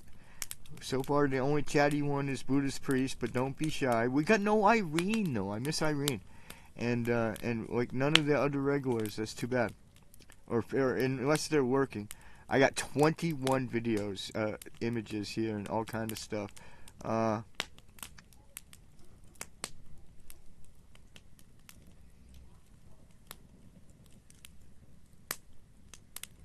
So they're thanking the volunteers who came when they first began the march back in October of last year. Oh no, wait! They came to us for the first days of March 2026. I don't know what this is about. Hold on, let me scroll back here. I know she sent me one that we can just read it, I think. Let me read this one. Throughout the entire journey, Aloka carried a very special presence. He always had a peaceful and loving expression, yet he remained naturally watchful as he walked beside the venerable monks. It was a beautiful balance to witness. His heart was full of kindness, but his eyes were always looking out for his companions. Even in new and busy places, he stayed focused on his role, guarding the path with a steady and serene look. It is a reminder to all of us that we can be both gentle and strong at the same time. Whether resting at the temple or walking many miles, Aloka continues to show us how to look at the world with a watchful and yet peaceful heart. May you and all beings be well, happy, and at peace. So that is from Aloka's page just before the show started. So yeah. One of the things I did see, and I should have grabbed the video, maybe I'll grab it for next week at some point, but was they got a bunch of gifts. They got like not a bunch. They got like a lot of gifts, and they did a live stream, and Venerable Panakara and Aloka sat there as the object of this live stream and opened up this huge pile of packages that had arrived at the monastery since they'd been back. And that came out, I don't know, about, I want to say like a week ago, but they'd been back for some time. And so he was very cool about it. He's like giving them the treats. Like he'd look at them and make sure they were the good ones. And I could tell some of them were expensive. Like I know my expensive treats too, and I could tell that some of them were pricey treats, good treats. And he knew too. He was very discerning, and he'd open them up, and if they were really good. And then there was like a little kerchiefs. My sister loves those, the bandanas that tie around their neck and stuff. And there was just a bunch of stuff, and there was gifts for Venerable as well. Venerable had some gifts in the pile that he opened up and was quite delighted with. So it was just a wonderful sort of live stream with them opening up all their gifts that they've received from really all over the world. And I imagine that will continue for quite some time. Definitely Venerable Panakara, especially the leader of the group, the 19 monks, he took the world stage in such a way that he is now, I mean, I would not be surprised if he's not already being nominated for the Nobel Peace Prize. And I'm not even like exaggerating. So and it's really about how impeccably he handled himself. I mean, he did it. He did what he did, and he did it impeccably. And I think, and he mentioned that at the end, how hard that was. He said, I realized that my every movement was being scrutinized, and that, if you make a stand for peace, then you've got to live up to that. You've got to put that out there. And so he was very aware of the weight of history that was on him as he did the walk. So I think he was the right man for the job. And it's the reason why it turned out so differently. There have been so many walks for peace, guys. This is not the first one ever, by any means. He's been walking for years, but none of the walks, even their walks. Here's my thing. There have been other walks with other monks. Walk for peace is not a new thing. And there have been other walks that they have done, these 19 monks, like they did India. And in India, guys, they slept on the side of the road. There were no stadiums filled with 10,000 people to greet them along the way. There were nothing like that. It was nothing like that. I mean, every once in a while, maybe the village mayor or whatever would come out and, give a little speech and give them a pat on the back. And, of course, they could do alms rounds because it's India, right? So they would actually have to do alms rounds, like go door to door with their bowls to get food. But it was nothing like what happened in America. And this is why, people can put down America all you want. You can say whatever you want about America. It's a free country. It's a free world. Freedom of speech. But I'm telling you that America stood up for this. America did not let those men sleep by the side of the road.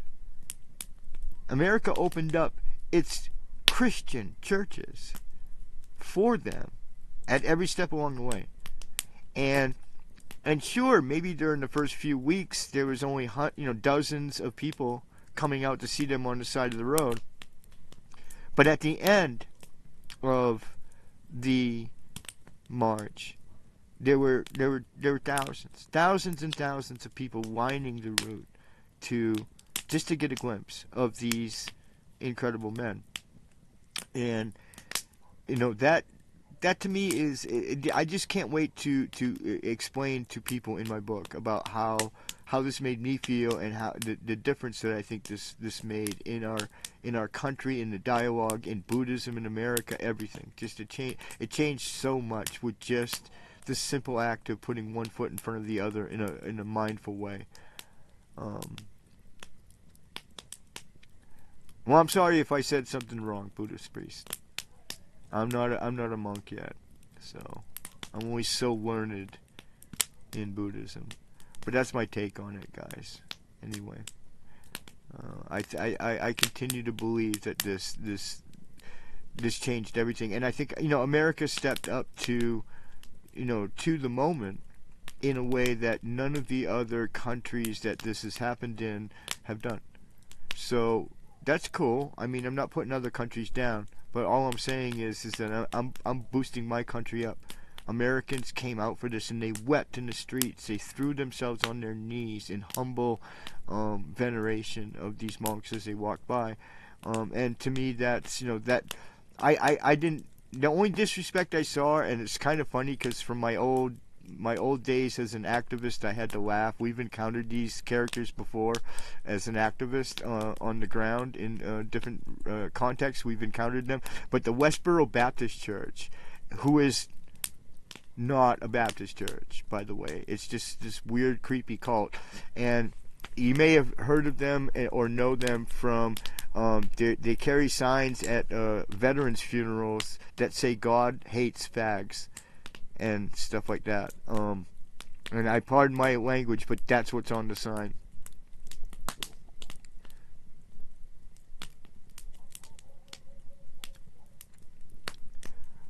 I don't know if Upadana, I don't know if if it's something I said about my own financing of the streams or whatever. I don't know the context of the comment, but I do apologize if I misspoke. But in any case, yeah. So,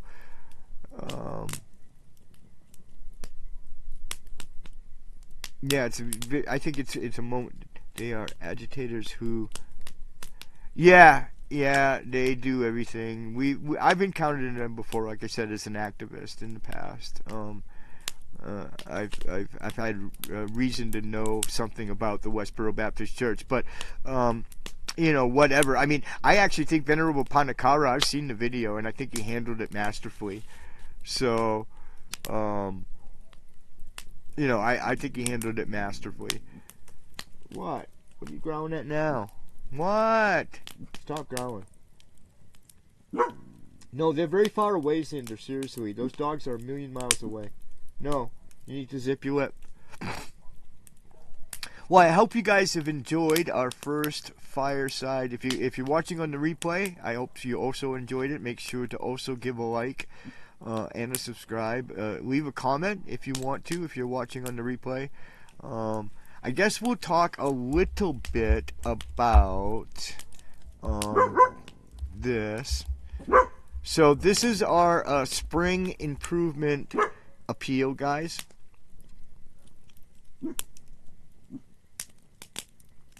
Of the missionary.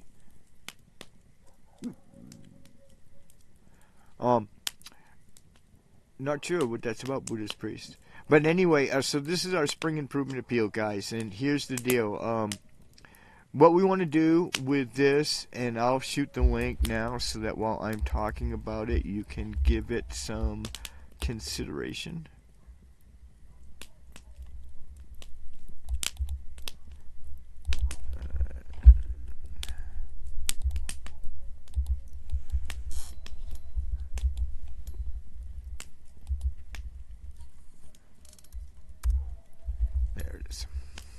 So, it's our spring improvement appeal, guys. What we want to do here at the Dharma Hermitage is we want to lean into spring hard. It's been a lot of downtime this winter because we couldn't really do anything except survive up here. In fact, the pictures on there don't really do justice to the weather. It's turned really nice. I'll have to change those out for some sunny pictures, but those are actually winter pictures. But it was a very hard winter up here, and that's over. But we didn't accomplish a lot on building out the Hermitage, and there are some things we need to accomplish right away. Going to try to focus on priorities. So for the spring improvement appeal, guys, what we want to do is we're going to put in a driveway, a walkway up to the Hermitage itself, a parking pad, and a RV camping spot for RVs to park. And we're going to do all of that really on the cheap, guys. The first half of the appeal, the goal is $2,000. The first $1,000 will pay the bills and our food for the entire season. And the second $1,000, and this is all listed on the page, guys, on the link, if you guys want to see the details. The second $1,000 will go towards the materials, which will include a wheelbarrow, a rake, a pipe, that goes, it's a drainage pipe that goes along the frontage of your property so that the drainage ditch can continue, that water can flow through under your driveway. It's an essential part of doing a driveway, especially up here. The roads are, very rustic dirt roads, so it's important to maintain the integrity of that drainage ditch. And then a dump truck load full of gravel. And I will do all the labor. We're going to do a nice line out a nice pathway up to the Hermitage, and I'm going to rake all that other stuff I just described out from that one dump truck load full of gravel. And I need the wheelbarrow, of course, to move it around, haul it around. And I'll do it all live. I'll do it all, well, not live, but I'll do it all here on YouTube. I'll document the build out of that. And it's absolutely essential, guys, because even the next step, which is fencing, everything is going to require at some point that us to bring more materials in here. And right now we have no ingress to the property.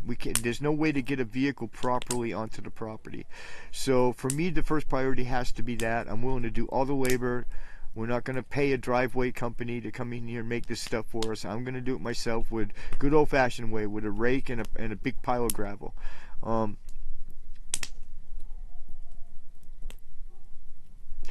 Yeah, well, that's what I'm hoping for right now. That's what this spiel is about, because the Dharma Wheel Hermitage it belongs to the entire Sangha.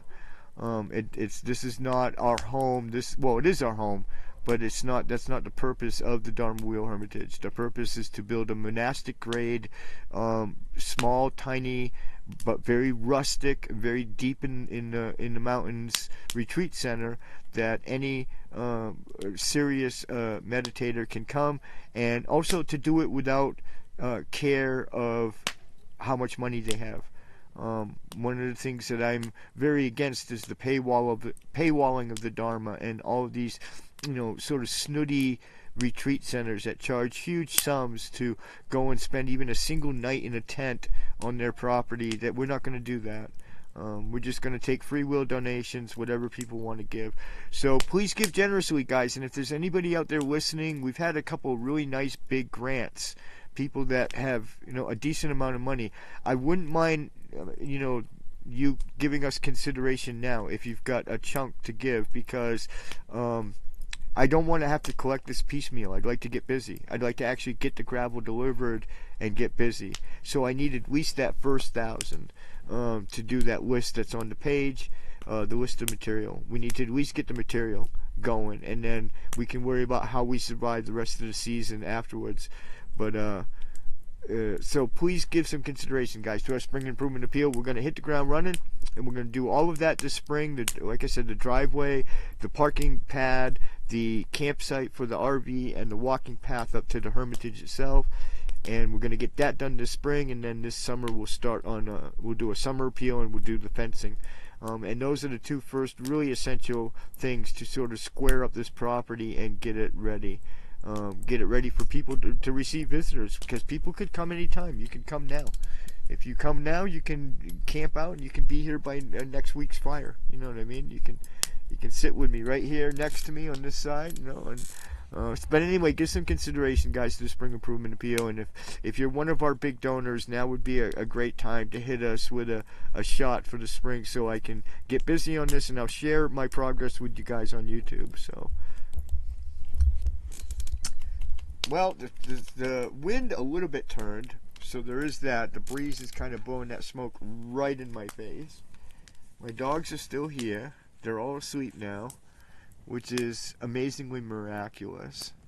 My co-hosts are sleeping. What is it they say? Wet sleeping dogs lie. So, wet sleeping dog lie. Buddhist priest, send me an email. If you look at the description of this video, at the very bottom, you'll see an email address. Send me that an email at that address, and literally even just during this stream, and I'll send you back a copy of the ebook. You won the raffle by virtue of the fact that you're literally the only person who entered the raffle. So,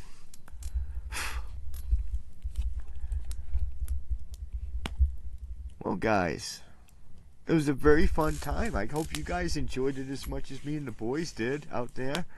We certainly had a great time. We'll do this every week. I'll work on the lighting, guys. I'll get better lighting, and we'll improve this all as we go. And I can do daytime streams up here too during the summertime. We'll definitely do this stream every Saturday, 6 p.m. to 8 p.m. Pacific time. That's the usual time for live from the Hermitage. Is Saturday night, 6 to 8 Pacific.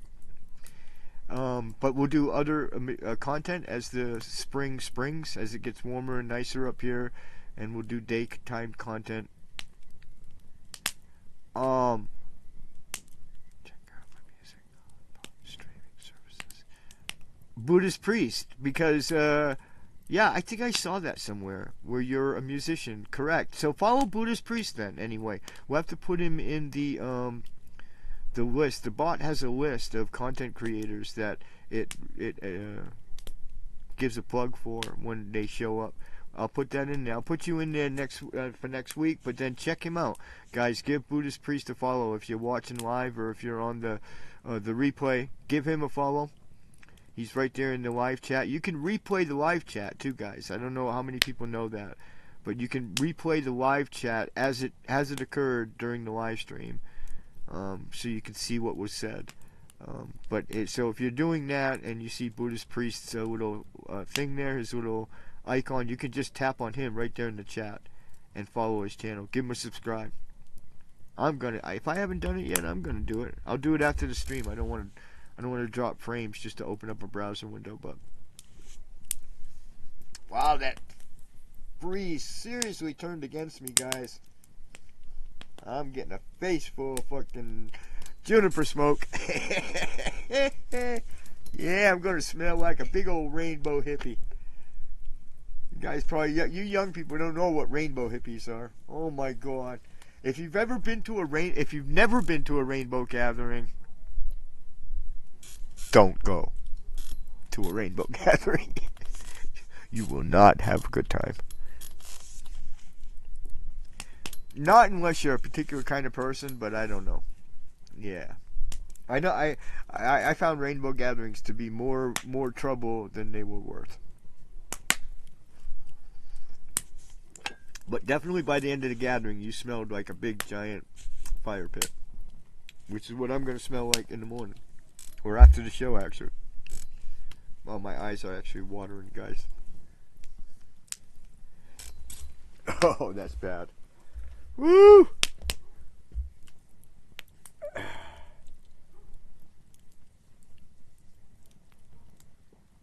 Well, it's okay. I gotta poke my fire anyway. Where's my poker? I gotta poke the fire, sis. You guys still listening down there? Bone and Zen. We're using up the fuel tonight, boys.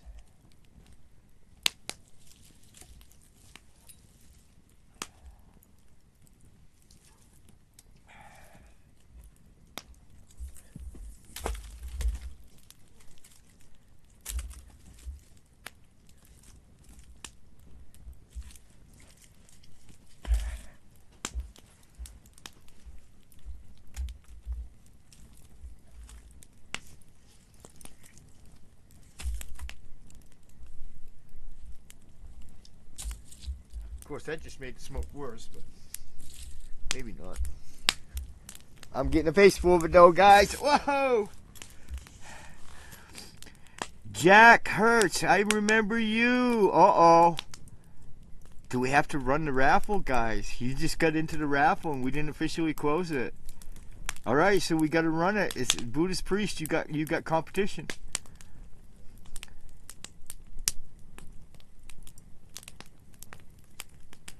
Oh, Buddha priest left. Looks like you're gonna win the raffle then, Jack Hertz. Buddhist priest, did you left? He left. Uh-oh.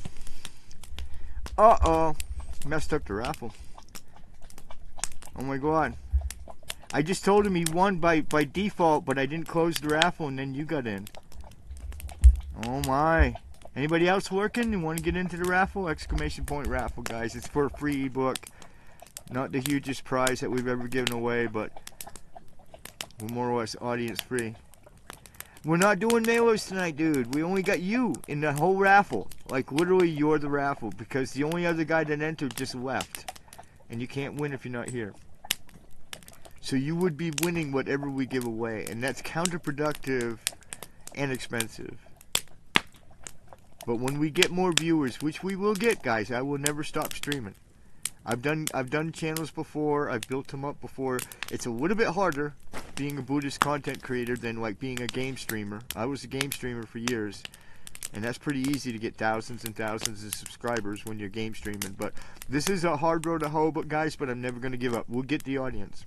We'll have a big crew here in no time, and especially this summer, spring and summer, as I can start putting out more outdoor content like this, more interesting stuff. I think this is pretty interesting, guys. I gotta be the only campfire live on YouTube right now, probably. Is it the Mela? No, it's not. Did I start the wrong contest? Oh my god. Let me check what's going on here, guys. No, it's supposed to be the ebook raffle. I don't know why it's saying that. Maybe I didn't edit it. I gotta edit the description of the raffle, but you're definitely in the ebook raffle. That's a typo from the bot. I'll fix that. But you're in the ebook raffle. You've read my book? You already have read your book. All good. Well, we'll give away mailers when we, guys, and prayer flags when we get more viewers, an audience that can support it. Because a lot of you guys are in foreign countries and stuff, man. To be honest with you, it gets quite pricey to send your prizes to you. Not that I'm against it. We do it. It's no problem. But, like, you know, when I have to start filling out customs forms and stuff like that to send you guys, like, a 99-cent rosary, you know what I mean? I have to be, like, cost efficient. The idea of the swag is to grow the audience. And like I mentioned earlier, guys, I've never even received a single stream tip yet. Like, if you guys want to do a stream tip, that'd be great, man. Did you enjoy it, Jack Hertz? You like that? Well, that's cool. Thank you. My second book will be out June 1st, so keep an eye out. Yeah, that's going to be, like I talked about earlier, it's going to be about the Walk for Peace. So, it's going to be pretty cool. And then I'm going to even have a third book out this year, hopefully, because I want to put one out in December, too. It's called Lotus and Cross, and it's going to be about the nexus, historical and theological nexus between Christianity and Buddhism. So it's going to be interesting. That's where I'm going to get to really sort of flex my chops in the intellectual department, because most of my books have been pretty intellectual light. You know what I mean? But the December one will be where I really get to sort of I don't know, show my chops as a teacher and a theologian, I guess, or whatever. And I studied religion. I studied at Ball State University, where I studied comparative religion, which is where I get my basic ideas about religion really come from that education, at least academically speaking. Wow. That is too bad that smoke turned. Woo! Don't you hate it when that happens, guys? And I can't, like, switch seats, right? Because this is where I put the whole studio up. And I'm getting a face full of smoke. Thank you guys so much for tuning in tonight, everybody. Jack Hertz, thank you for showing up. Appreciate it. Zen, of course, and my best bud Bone. Bone's getting ready to reoccupy his property soon, guys. He's gonna go. He's been, kind of, sheltering for the winter, but he's gonna do some homesteading up here too. Maybe we'll do a live stream from down at his property some night. Go sit with him. Let him build the fire. I think I did all right, guys. That's a nice fire. It was a nice fire. Uh-oh, my battery saver. I got a plan for that. There we go. Well, what you been up to this week, Jack Hertz? What'd you do? Anything interesting? Any interesting in Dharma related enlightenments that you want to share with us this week? Profound wisdom that you stumbled upon during your past week since you've been here with us?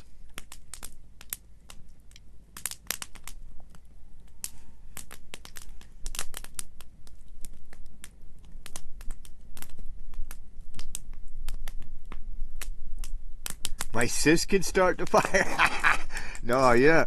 Just if you think I'm into accelerant, oh my god. You want to like stand behind a vehicle when she lights it, okay? Just I'm telling you, our family is kind of nuts that way. I mean, I took the easy route, man. Tonight, that was a gentle amount of accelerant. I don't have the time to sit there and be like a Boy Scout about it. It looked nice. It was nice and trim when I set it on fire. It was a nice little setup. It's going to leave a nice bed of ash finally in that pit, because that pit really never got burned through last fall. So now it's got a good burn into it. It's going to be nice now. Hopefully the dog will stay out of it. Bruno loves to dig around in there. What are you up to, Bruno? Come here. Come say hi to the audience. Guys, look at my puppy. He's 4 months old. Okay, when Xander was 4 months old, he weighed 15 pounds. This dude weighs 75 pounds, guys, if he weighs an ounce. And he's 4 months old. We've had him for 8 weeks. I put a video up that went viral like yesterday of this baby. We washed him in my sister's RV sink, right? And it's a video of us giving him a bath. And he was this tiny little fluff ball. We popped him in the sink and washed him up. And now look at him. And he's not even close to full grown. Not even close. Not at 4 months old. Not even close, guys. He's going to 100. He's going to gain another 100 pounds. Yeah. And I've seen videos of dogs this big. He's going to be huge, guys. He's beautiful. And he's just such a shy, beautiful, gentle giant. He is just gorgeous. I mean, his best friend up here, guys, is my Chihuahua. And I can't believe that's a relationship I did not see coming. But I've got the most adorable videos and pictures. Next week I'll have to have my shit together and try to get him over here into the stream. But I have the most adorable pictures of him and my Chihuahua like chumming it up, and they are literally like BFFs. And now everywhere Xavier goes, especially at night, like when I let him out late at night and stuff like that to go pee or whatever, Bruno's like his bodyguard. Like he just follows him everywhere to like protect him or whatever. And it's just the cutest thing ever. They are so adorable together, and Xavier's not an easy date either, because he's a grumpy dude. I mean, he's always been grumpy. He was abused before we got him. He was 3 years old. We didn't get him as a puppy, and he was a rescue in Mexico, and he had been abused, actually pretty badly, abused, and so. When we took him in, and so he's always been kind of grumpy and antisocial, right? Doesn't really play a lot or whatever, and for whatever reason, I have no idea why, but these two hit it off, and they are just best chums, and they wrestle, and Xavier's into it. He'll just dive right on him. Like Bruno will throw himself to the ground, try to like give Xavier a chance, right? And Xavier just doesn't even hesitate. He just jumps right on top of him and like I gotcha, you know what I mean? And because Bruno's like Xander, he knows that if he doesn't let Xavier win once in a while, then Xavier's not going to play forever. But Xavier's not going to get tromped on forever. He's eventually going to quit if he doesn't get to win once in a while. So every once in a while, Bruno will just throw himself to the ground on his belly and surrender and let Xavier have at it. But it's the cutest thing ever. And then in the morning, they're so gentle with each other. Like Bruno will dig Xavier out of the blankets, and they'll be licking each other and bathing each other and everything. And I mean, to see my Chihuahua bathing that big old head, because Bruno's head is bigger than Xavier. I mean, it's really bigger than the whole dog, right? And he's like, and Xavier would just be, Bruno would just be laying there with his eyes closed, and Xavier just bathing his whole head. Man, it's just the cutest thing ever. I just never saw that coming. I mean, I just never saw that coming. I thought Xavier would be a long time coming around to a dog that big. But Bruno tries to pay attention and not hurt him, too. I mean, he does his best to not, like... He hasn't really done any damage to Xavier, even though they really wrestle quite hard.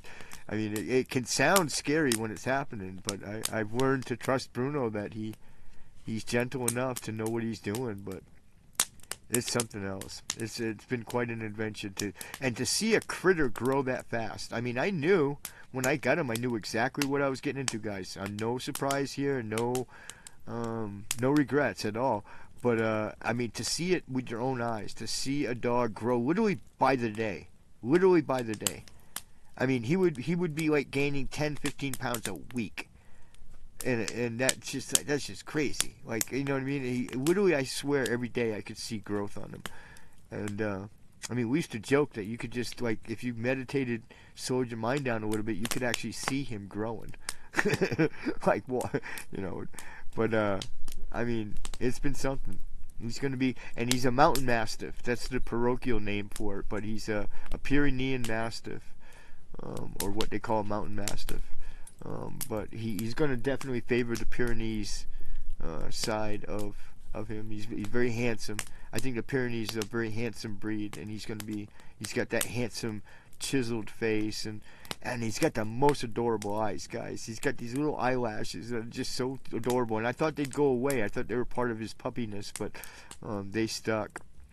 And I've been doing real good with his weight, guys. I've been moderating his weight. One of the things with these big dogs like this, that's all the key. If you want to get life out of them, if you want to get the longest lifespan you can, it's absolutely essential to keep their weight down.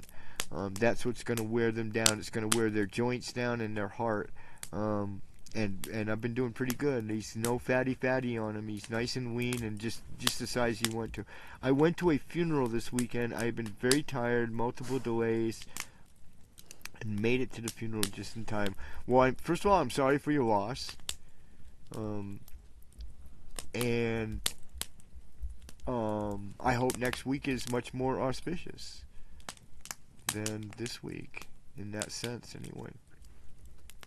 That doesn't sound like a terribly pleasant situation. My blessing and my prayers to whoever departed. Send them all the merit they need to get where they're going.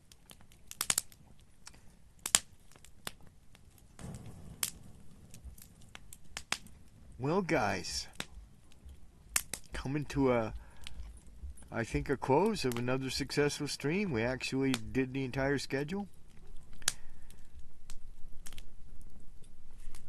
I have a closing song, although it's one I've played many times before. It's a favorite of mine. I really like it. I'm wondering if any of my fam can guess which one it is, but probably. It's definitely one of my favorites. I spent more time concentrating on the fire than I did on my content tonight. Because I haven't done an outdoor one in a while, so. Hi, baby. Look at you on the stream. Look at my baby, beautiful Bruno on the stream. Oh, my baby Bruno. You've got an adoring audience. You've got an adoring audience, my beautiful giant. Oh, I love you. Oh, your papa loves you. Oh, your papa loves you. Very, very, very, very much. You were the size of your head when I brought you home, mister. He's still such a doofus, too. He's still a complete puppy. Like, he'll just throw himself to the ground and stick his legs in the air and start, like, goofing. He's just a complete goofball. And it takes some getting used to, right? Because, I mean, he looks like a full-grown dog, but he is nowhere near full-grown. I mean, not even close. Not even halfway yet. All right, guys. I think we are. We're going to close it out. I feel like we did our duty, did our job up here at Dharma Wheel Hermitage. Me and the boys, we give you guys a blessing. I hope that everything this week is auspicious. Please keep us in your thoughts and prayers. Please support the spring improvement appeal so that we can put the driveway and the parking pad and the walkways in. It will make it easier to get materials in for the next phase and make it safer up here too. The walkway especially will make it a lot safer for people to walk around the Hermitage property. And we appreciate that. And I'll be doing probably some content this week. I don't know what exactly, but as weather permits, definitely we've got some good weather coming up. And whenever weather permits, I'm going to try to think of some cool content that I can put out there. Maybe some live stuff during the afternoons or the daytime and whatnot. The new weather presents all kind of opportunities for content up here, guys. So I'll try to come to you this week. If not, I'll see you next week. Same time, same bat time, same bat channel. Saturday evening, 6 p.m. to 8 p.m. Pacific time for our regularly scheduled episode of Live from the Hermitage. Thanks for joining me, everybody, and thank you. Wow, Wamachoga. Wait, pause. We're not ending the stream. Wamachoga is in the house. Wamachoga, we played your part of your video tonight. Don't run away, everybody. Stay put. Wamachoga, how long have you been here? Because we highlighted you tonight. We highlighted your content. We talked about content creation again. Played a video about content creators in general, Buddhist content creators. Guys, Wamachoga says hi. All you boys, Wamachoga says hi, guys. We did our content tonight was about Buddhist content creation, and we did another video from the Buddhist Content Creators Convention of 2026. It happened at Bodh Gaya, and in the context of talking about that, we played a sample of your interview, Wamachoga, with the Benedictine monk. No, it's okay. You can watch it on the replay. I just wanted to let you know that we played like I said, the context was that we were talking about content creation, Buddhist content creation, and this convention of Buddhist content creators. And then in that light, I wanted to highlight a couple of Buddhist content creators that I appreciate. So I picked you, and I played part of just a few minutes of your interview with the Benedictine monk. Talked about that and how I like that. And then we played Vinay. And I believe you're going to be on Vinay's show tomorrow.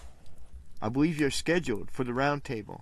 And we talked about that. And we played a sample of Vinay's material, a different roundtable that he did last week, to give an idea of how he presents his stream. But and then I advertised the fact that, and I'm going to continue to advertise the fact that you're on his roundtable, I believe tomorrow, if I understand his schedule correctly. He is a great guy. Yeah, tomorrow morning. Right, correct, great.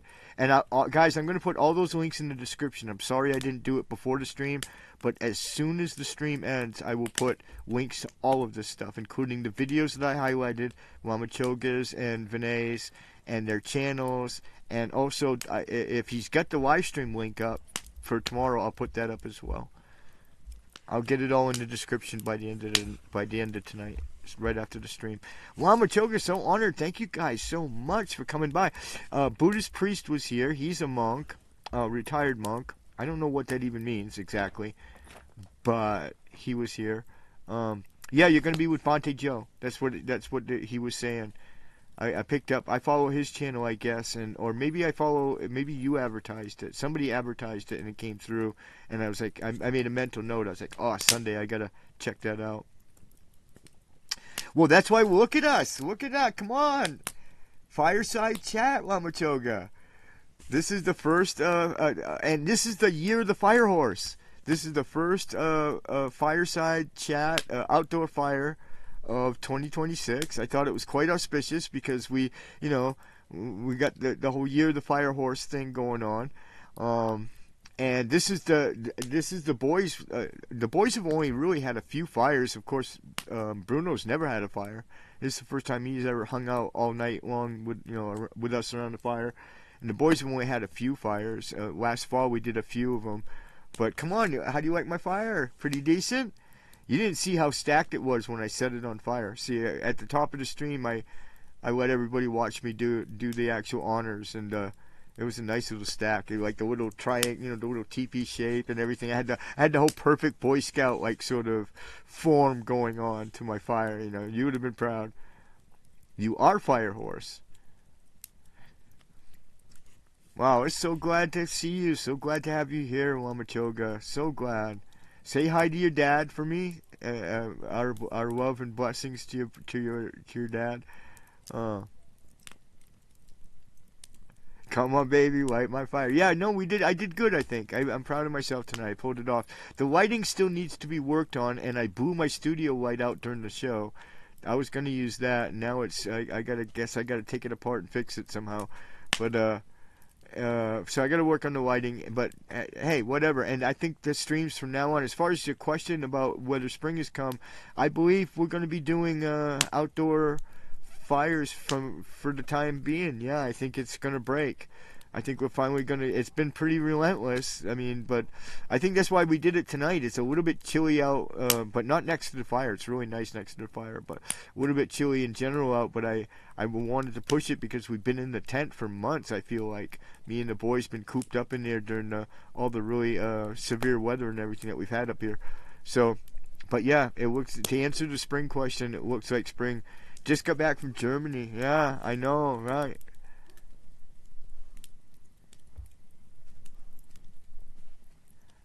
And it didn't even throw the link. Why did you do that, bot? Now I've got to throw the link to the swag store. Because you didn't tell him where the swag is, dude. I got to fix the bot. I got to have another talk with the bot, I guess. The bot is always like an issue around here, man. He needs discipline. There's the link that he did not shoot to my merch store. I think that should work. Well, Lama Choga showed up, guys, so we get to stream long. But that's wonderful. Thank you guys so much.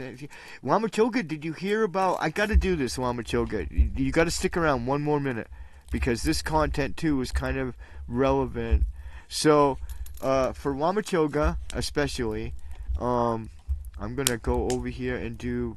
back to the browser, guys. But so Lama Choga, I don't know how much of this you heard before. I don't know how late you tuned in, but this is our spring improvement appeal. What we want to do for the beginning of this year, the first real big project that I want to do is I want to put in a driveway, a parking pad, a RV camping spot, and a lined walkway up to the Hermitage. There's a number of reasons like it's kind of important. One, because a driveway is going to be how we're going to get all the other materials in to do all the other stuff I want to do this summer, like fencing and stuff. So we need ingress into the property. We need a way to get in and a place to park. And I just feel like that's the easiest thing to knock out is to just do that this spring. So please check out the spring improvement appeal. It's in two the goal is a total of 2,000, but it's in two sections. One part of that is for the to pay for the Hermitage, the bills on the Hermitage, and food for the entire season. And then the second 1,000 is for a wheelbarrow, a rake, a pipe, a drainage pipe, which has to go along the frontage of the property to keep the road ditch open so that the water drains, and then a dump truck load full of gravel delivered to the property. We've already scoped out how we're going to arrange that. There's a gravel company down in Alturas. And then I'm going to do all the labor. I'm going to do the whole parking pad, the driveway, and the walkway, lined walkway. And then last but not least, we're going to throw a picnic table out down bottom for the RV camping spot, so that if somebody wants to bring an RV up in here to do retreats and whatnot, or to facilitate retreats, we'll have a little... or even if they want to camp in their car. Like if somebody wanted to come and retreat and camp in their car, they'd be able to do it. And they'd have their own fire ring and their own picnic table down where we're doing the parking pad. So that's our spring improvement. That's what I want to do for the spring. And then this summer, we're going to do a fencing. And that's my goal for the year. So there it is. Check it out. The details are on the page itself. I'm going to shoot the link real quick again into the chat. And this is for anybody who would like to support it. But Lama Choga has supported these projects in the past, so we'll shoot that link one more time. And that's that, guys. So yeah, going to try to get the driveway and all of that done. And I think that will, like I said, that will really spruce the place up and give us ingress to be able to get vehicles up in here, and also deliveries of other material like fencing that I want to do this summer. That's actually what I want to spend my summer on. And I see that Lama Choga, check out his channel, The Way the Bot. Everybody said to go ahead and follow Lama Choga at Ultimate Meaning. And I know that he's currently doing a meditation cushion appeal. I actually reposted that for you today. I don't know if you noticed that, Lama Choga, but I reposted your meditation cushion, because meditation cushions are absolutely vital. I mean, you've got to have them. If you're going to have a Hermitage, you got to have a prayer hall, you got to have meditation cushions. And you found such a great source for them. So I support that, guys. Check out his channel. He just posted an appeal for meditation cushions. We're not at the meditation cushion stage yet. We will do an appeal for meditation cushions, but it's going to be a while from now. It's going to be a while from now before we get to that. Right now I use my pillow. That's my meditation cushions. No, the driveways are going to be awesome, and it's going to be very easy. It's very cheap. I mean, one of the first guys we met, and Bone and Zen were both there the day we met this guy. It was the first day we got here on October 5th, and he's one of the HOA representatives. They came to scout out why we were roaming around up here in the MRE, right? And we were just actually looking for our properties, trying to find our places. And he came up upon us, right, while we were in the process of doing that, and we'd finally found mine. We were parked actually right down here at the bottom of the Hermitage, and we had just finished finding my property and making sure that it was our property. And he pulled up, and it turns out that he's the local driveway guy, right? He's a professional driveway installer. And so he gave me his card and gave me his pitch, and I was like, yeah, that's great, but I really think that that's a lot of money for nothing. When you compare what he's charging, it's 3 or 4 times the cost of the materials, at least, if not more. Maybe closer to 5 times the cost of the materials. And I just think that that's ridiculous. I'm perfectly healthy. I feel like $1 million up here on the mountain. Now that I got through the winter, I didn't even get sick this winter. I'm so blessed. So I'm ready to go, and I'm ready to present, and I'm actually ready to present it as content too.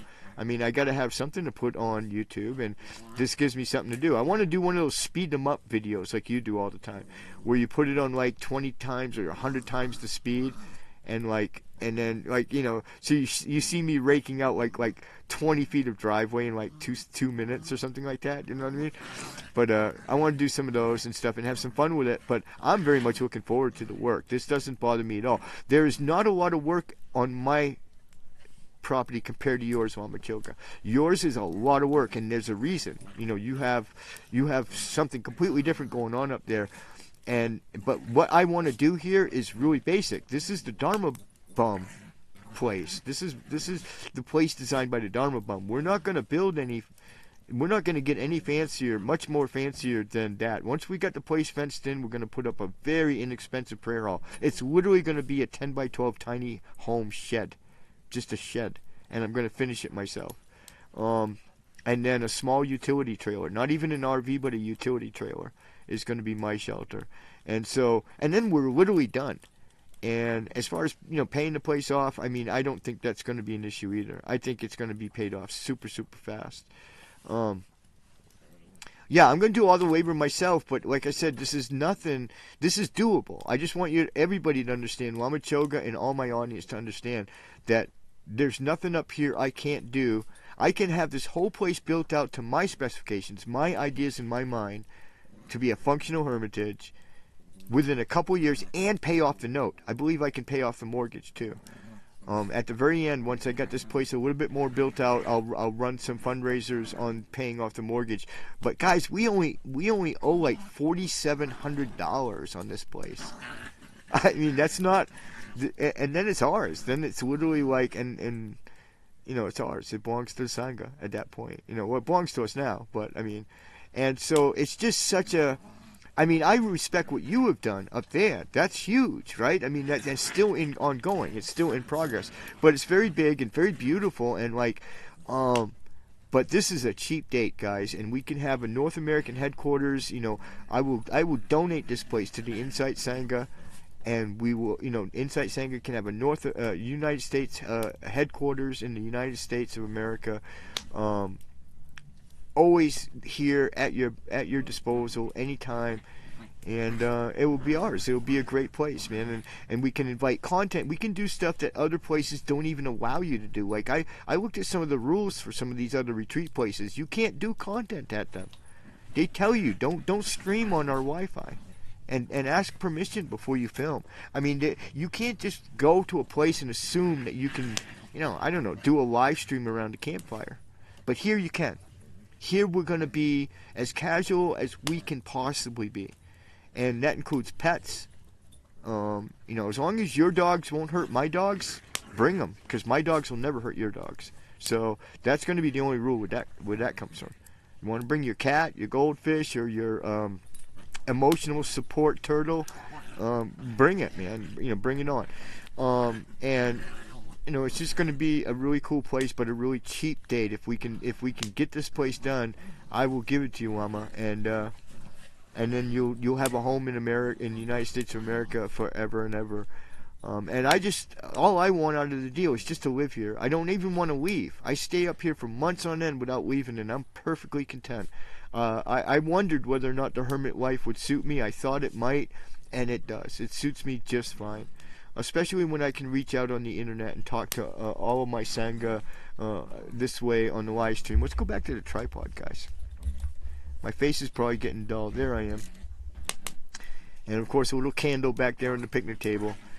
But so keep us in your prayers, guys. Everybody, keep us in your thoughts. Keep us in your financial plans if you've got it. Let's get this place done, and I can't wait to see the people that we can bring here. I mean, I can't wait to have Lama Choga sitting right here in a chair right here on the next to me by this fire, and sit here and talk all night long with him. And we can do that. I mean, we can do that right now. He could come here right now and just bring a tent. You know what I mean? But and so I can't wait to see the people that we can encourage to come here. That might actually do it, and the people that this place has a magic to it, guys. There's a spirit in this particular piece of property, a spirit in this land that is very, very powerful. And between that and the solitude and the quiet, no chair, a log, we'd have to buy one. I'm not cutting a tree down to get a log. We'd have to buy one. We can buy logs down in town. I'm not cutting any of my junipers. That's the thing. That's what's so different about my land and your land, man. The trees up here are treasures, man. I need more of them. And it looks like junipers are the only things that will live up here. So you're good with a log. Well, you got to get me a log then. Bone lives here, Lama Choga. Bone is my best bud. He bought a lot here too. He came from Maine, like all of us. We were all school chums. My sister and Bone and me. And he bought his. We own 3 now. My sister owns a lot up here. He owns a lot, and I own a lot. So his isn't far. We can walk to his. It's not far away at all. It's right on the other side of my hillside here. Is Bone's place. Bone will get us logs. We're gonna leave it to Bone. Bone will produce the fire logs. He's in charge. Bone actually became a founder of Lamachoga. So he's an official founder of the Dharma Wheel Hermitage. So are you, as far as I'm concerned. You haven't told me not to, so I'm gonna make you one. And then my sis is a founder too. I got to add all those this week to the founders page. And then the founders program is closed, guys. That's it. It's all done. And then I don't know I don't know if you missed the show where we talked about the time capsules, Lamachoga, but I can't wait to have your ideas and your thoughts about what I want to do. But I mean, to me, this fits perfectly in with ancient Buddhist tradition of the time capsule. I mean, going back to the Buddhists in Kandahar who were burying birch bark scrolls in clay jars, hoping that they would survive the test of time, and they actually did. Like, pieces of them actually survived like 2,000 years. But now with technology, you can actually buy really nice time capsules on Amazon. I'm not even joking. Ones that you can void the air, like they'll have a little valve on them. They're stainless steel, they're titanium, right? And then they have a valve on them, and they come with a can of what's the name of that gas? The inert gas that begins with A. I can't remember. But some of them come with nitrogen, but it comes with this other inert gas, and you blow all the air and put the inert gas in before you bury the time capsule. Yeah, I know, because you're in the rainforest, Lamachoga.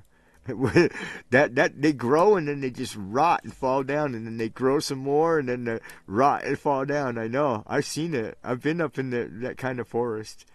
I mean, it's fascinating. It's a wonderful piece of property you got. You're so blessed. Argon, that's the one. Yeah, that cans of argon.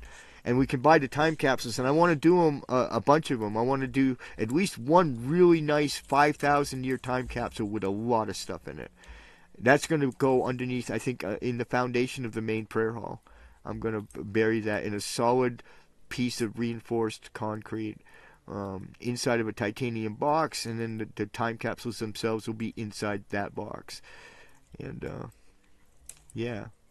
So, and I think that just fits so well with what, I didn't realize. And, I had that idea. It's funny because I'm kind of tripping on it, but I had the idea of time capsules before I really understood how much, especially with Padmasambhava and all the time capsules that he left, and really the tradition goes back to, like I said, the Mahayana Buddhists in Kandahar, who apparently we have most of the original Mahayana scripture that we have is from them burying these birch bark scrolls in clay pots, just praying they would survive. And we got so much better than clay pots now, guys.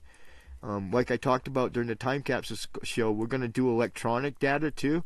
We're going to send that into the future, but we're going to use space drives, hard drives that are space drives for when they make satellites. The CubeSat industry has become a hobby now. People are building CubeSats in their garage for the fun of it. And when you do that, when you build a CubeSat, you don't use regular flash drive. You use a special hardened space flash drive that's space hardened for radiation. And so when I've even thought the time capsules through that when we do the flash drives filled with data to send into the future, and that's not all we're sending, but we're going to use, like I said, radiation hardened drives and Faraday bags. That doesn't stop cosmic rays. Cosmic rays will still wear down flash memory given enough thousands of years, but we're going to be redundant. We're going to send at least 2 copies of everything, and the chances of a cosmic ray taking out the same sector on 2 completely different drives approaches 0. The odds of that. So, and that's how you do it. And we're going to send books and relics and everything, basically anything anybody wants to. And then the founders are going to get their names put in there and have an entry in there. But the founders are also going to have a website that they can log into, and they're going to be able to add their own message to the future and their own media. So all the founders will get that benefit of being able to send their own Dharma message to the future. And we're going to aim for 5,000 years for the main one. The big time capsule I want to do would be 5,000 year time capsule. So it'll come engraved and with a plaque that asks the future not to open it. Now, that doesn't mean an archaeologist finding it 2,000 years from now isn't going to pop it open anyway, but we'll ask them to at least put it back. Like, if they do that, we'll ask them to put it back for another 3,000. But we'll aim to shoot for the big time capsule for 5,000 years. And it's not an expensive project anymore. It's something that you can do very scientifically, but very, like I said, you can buy the materials very inexpensive on Amazon. So we're gonna do that. Well, wow, what an exciting night! I'm glad we got to go long, guys. My fire is dying though, so I either gotta spruce it up or end the stream. But I'm so glad that Lama Choga stopped by. We missed you so much while you were in retreat and out there in Germany. Really, really missed you. We love you. The boys love you.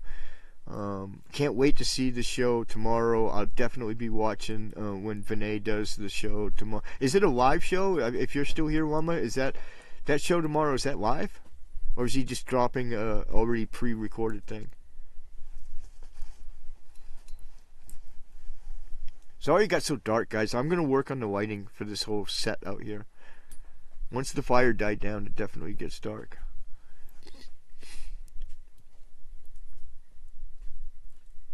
Well, anyway, I think it's live. Oh my goodness, stop. Xander. Hey, kid. Stay up here. No, Xander, stop barking. No, stop. Alright, we're going to end the stream. Yeah, on Streamlabs. Me too. That's what I'm streaming. I'm using Streamlabs. Great. So that'll be a live show, guys. 7 a.m. Pacific.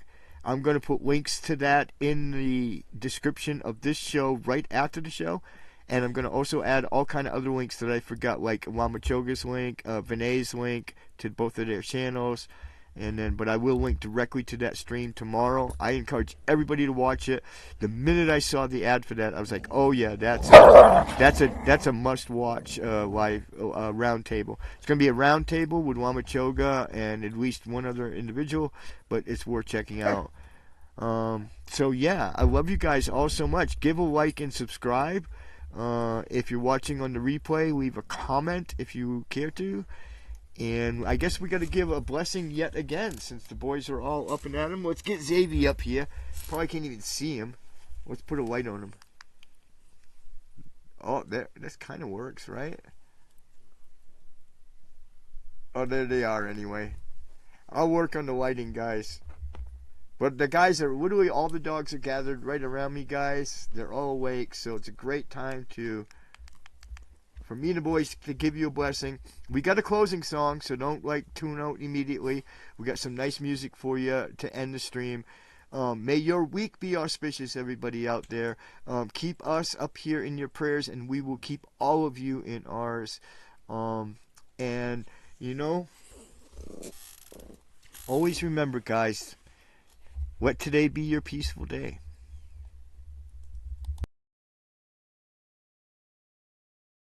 We are all visitors to this time, this place. We are just passing through. Our purpose here is to observe, to learn, to grow, to love, and then we return home. The monks have come a long way, moving through fields and towns, carrying nothing but their robes, their walking sticks, and a quiet resolve. Life is short, they say in silence with each step. We are visitors in this world, here to learn, here to watch, here to love. And as their feet touch the red clay roads of the Magnolia State, it feels like the earth itself pauses, noticing their presence. From Louisiana to Jackson, Mississippi, the people come out to walk a few steps or many. Behind the saffron flame of robes, they come with children laughing, with elders nodding quietly, with neighbors who never met before, all feeling the simple pull of compassion. the monks lead, but it's a shared rhythm, a slow, steady blues beat in the heart of the city. At the Mississippi State Capitol, they are honored, not with fanfare or glitter, but with quiet acknowledgement. Residents and officials alike step aside to let the monks breathe in the moment. A plaque is presented, yes, but it's really a reflection, a mirror of what we are capable of when we choose peace over anger, compassion over indifference. The monk's leader speaks softly, reminding all who listen that peace begins in the heart, that a single breath of mindfulness can ripple far beyond the body it inhabits. Then they walk again down city streets lined with people and echoes of curiosity. The children run ahead, elders pace slowly behind, and strangers catch the rhythm of each footstep. One by one, Mississippi joins the meditation of movement, and Aloka, faithful little shadow of the pilgrimage, trots along, her tail a slow wag, pausing now and then to smell the warmth of life around her. When the road gets too long, she rides in the support car, resting her pause, but always ready, always eager to return to the march. Night falls, the streetlights hum like old guitar strings over the empty highway. The monks rest in pearl, and Aloka curls at the edge of the field, her bright eyes catching the faint glow of the moon. Here is the pause, the breath between blues notes. Life is short, we are visitors, we learn, we love, we watch, and then in the quiet they walk again. Morning comes slow like a bass line, rolling across the dew-soaked fields. Mississippi is ahead, pillar hatching Morton Forest. The road is long, but every step is a measure in the rhythm of intention. Community members bring water and bananas, small offerings of humanity. One woman's gesture went viral, a reminder that even a simple act of kindness can ring out like a soulful chorus across the miles. And the monks walk on, steady, calm, their faces touched by the sun, their eyes reflecting the weight of what they carry and the lightness of their purpose. They walk because life is fuzz, each breath is a gift, because each encounter offers a lesson in patience, compassion, and love. Mississippi's red clay Capitol steps all bear witness to this slow, deliberate meditation in motion. The road stretches ahead, long and unbroken, the rhythm of the blues that is not a burden, it is the music of life itself. Step after step, breath after breath, one foot after another, the monks remind everyone that to walk in peace is to walk fully, not in haste, not for applause, but because the time we have is short, and the lessons we receive along the way are everything. Aloka trots beside them again, her small paws keeping time with the rhythm of hearts, and the people who walk behind, beside, and around the monks learn what we are all here to learn. That life is short, that love is necessary, that observation is sacred, and that even the smallest gesture, a hand offered, a drink of water, a smile, can be a song in the key of compassion. And as they leave Jackson behind and continue into the soft haze of Mississippi morning, the message lingers. Life is short, and the lessons we receive along the way are everything. Milwaukee stands as a living reminder that hope can be renewed, division can be softened, and peace can be fostered through the courage and sincerity of those who lead the world with an open heart. Now, therefore, be it resolved that the citizens of Mississippi warmly welcome the delegation from the city, honor their historic pilgrimage across our state, and recognize their presence at the Mississippi Center. We started in Fort Worth on the 26th of October to continue on this journey. And this is a very difficult journey for all the monks, but we already dedicated our life to this journey. So even though we suffer a lot on our foot, on our body, this physical body, but we still not giving up. We still fight hard to walk peacefully and mindfulness. When we cultivate mindfulness, when we walk each and every step that we make, that is mindful, and then we spread that message out to everybody. Hope that everyone will live in unity and harmony, and with this compassion, loving kindness, and peace, may you all be well, be happy, and peaceful.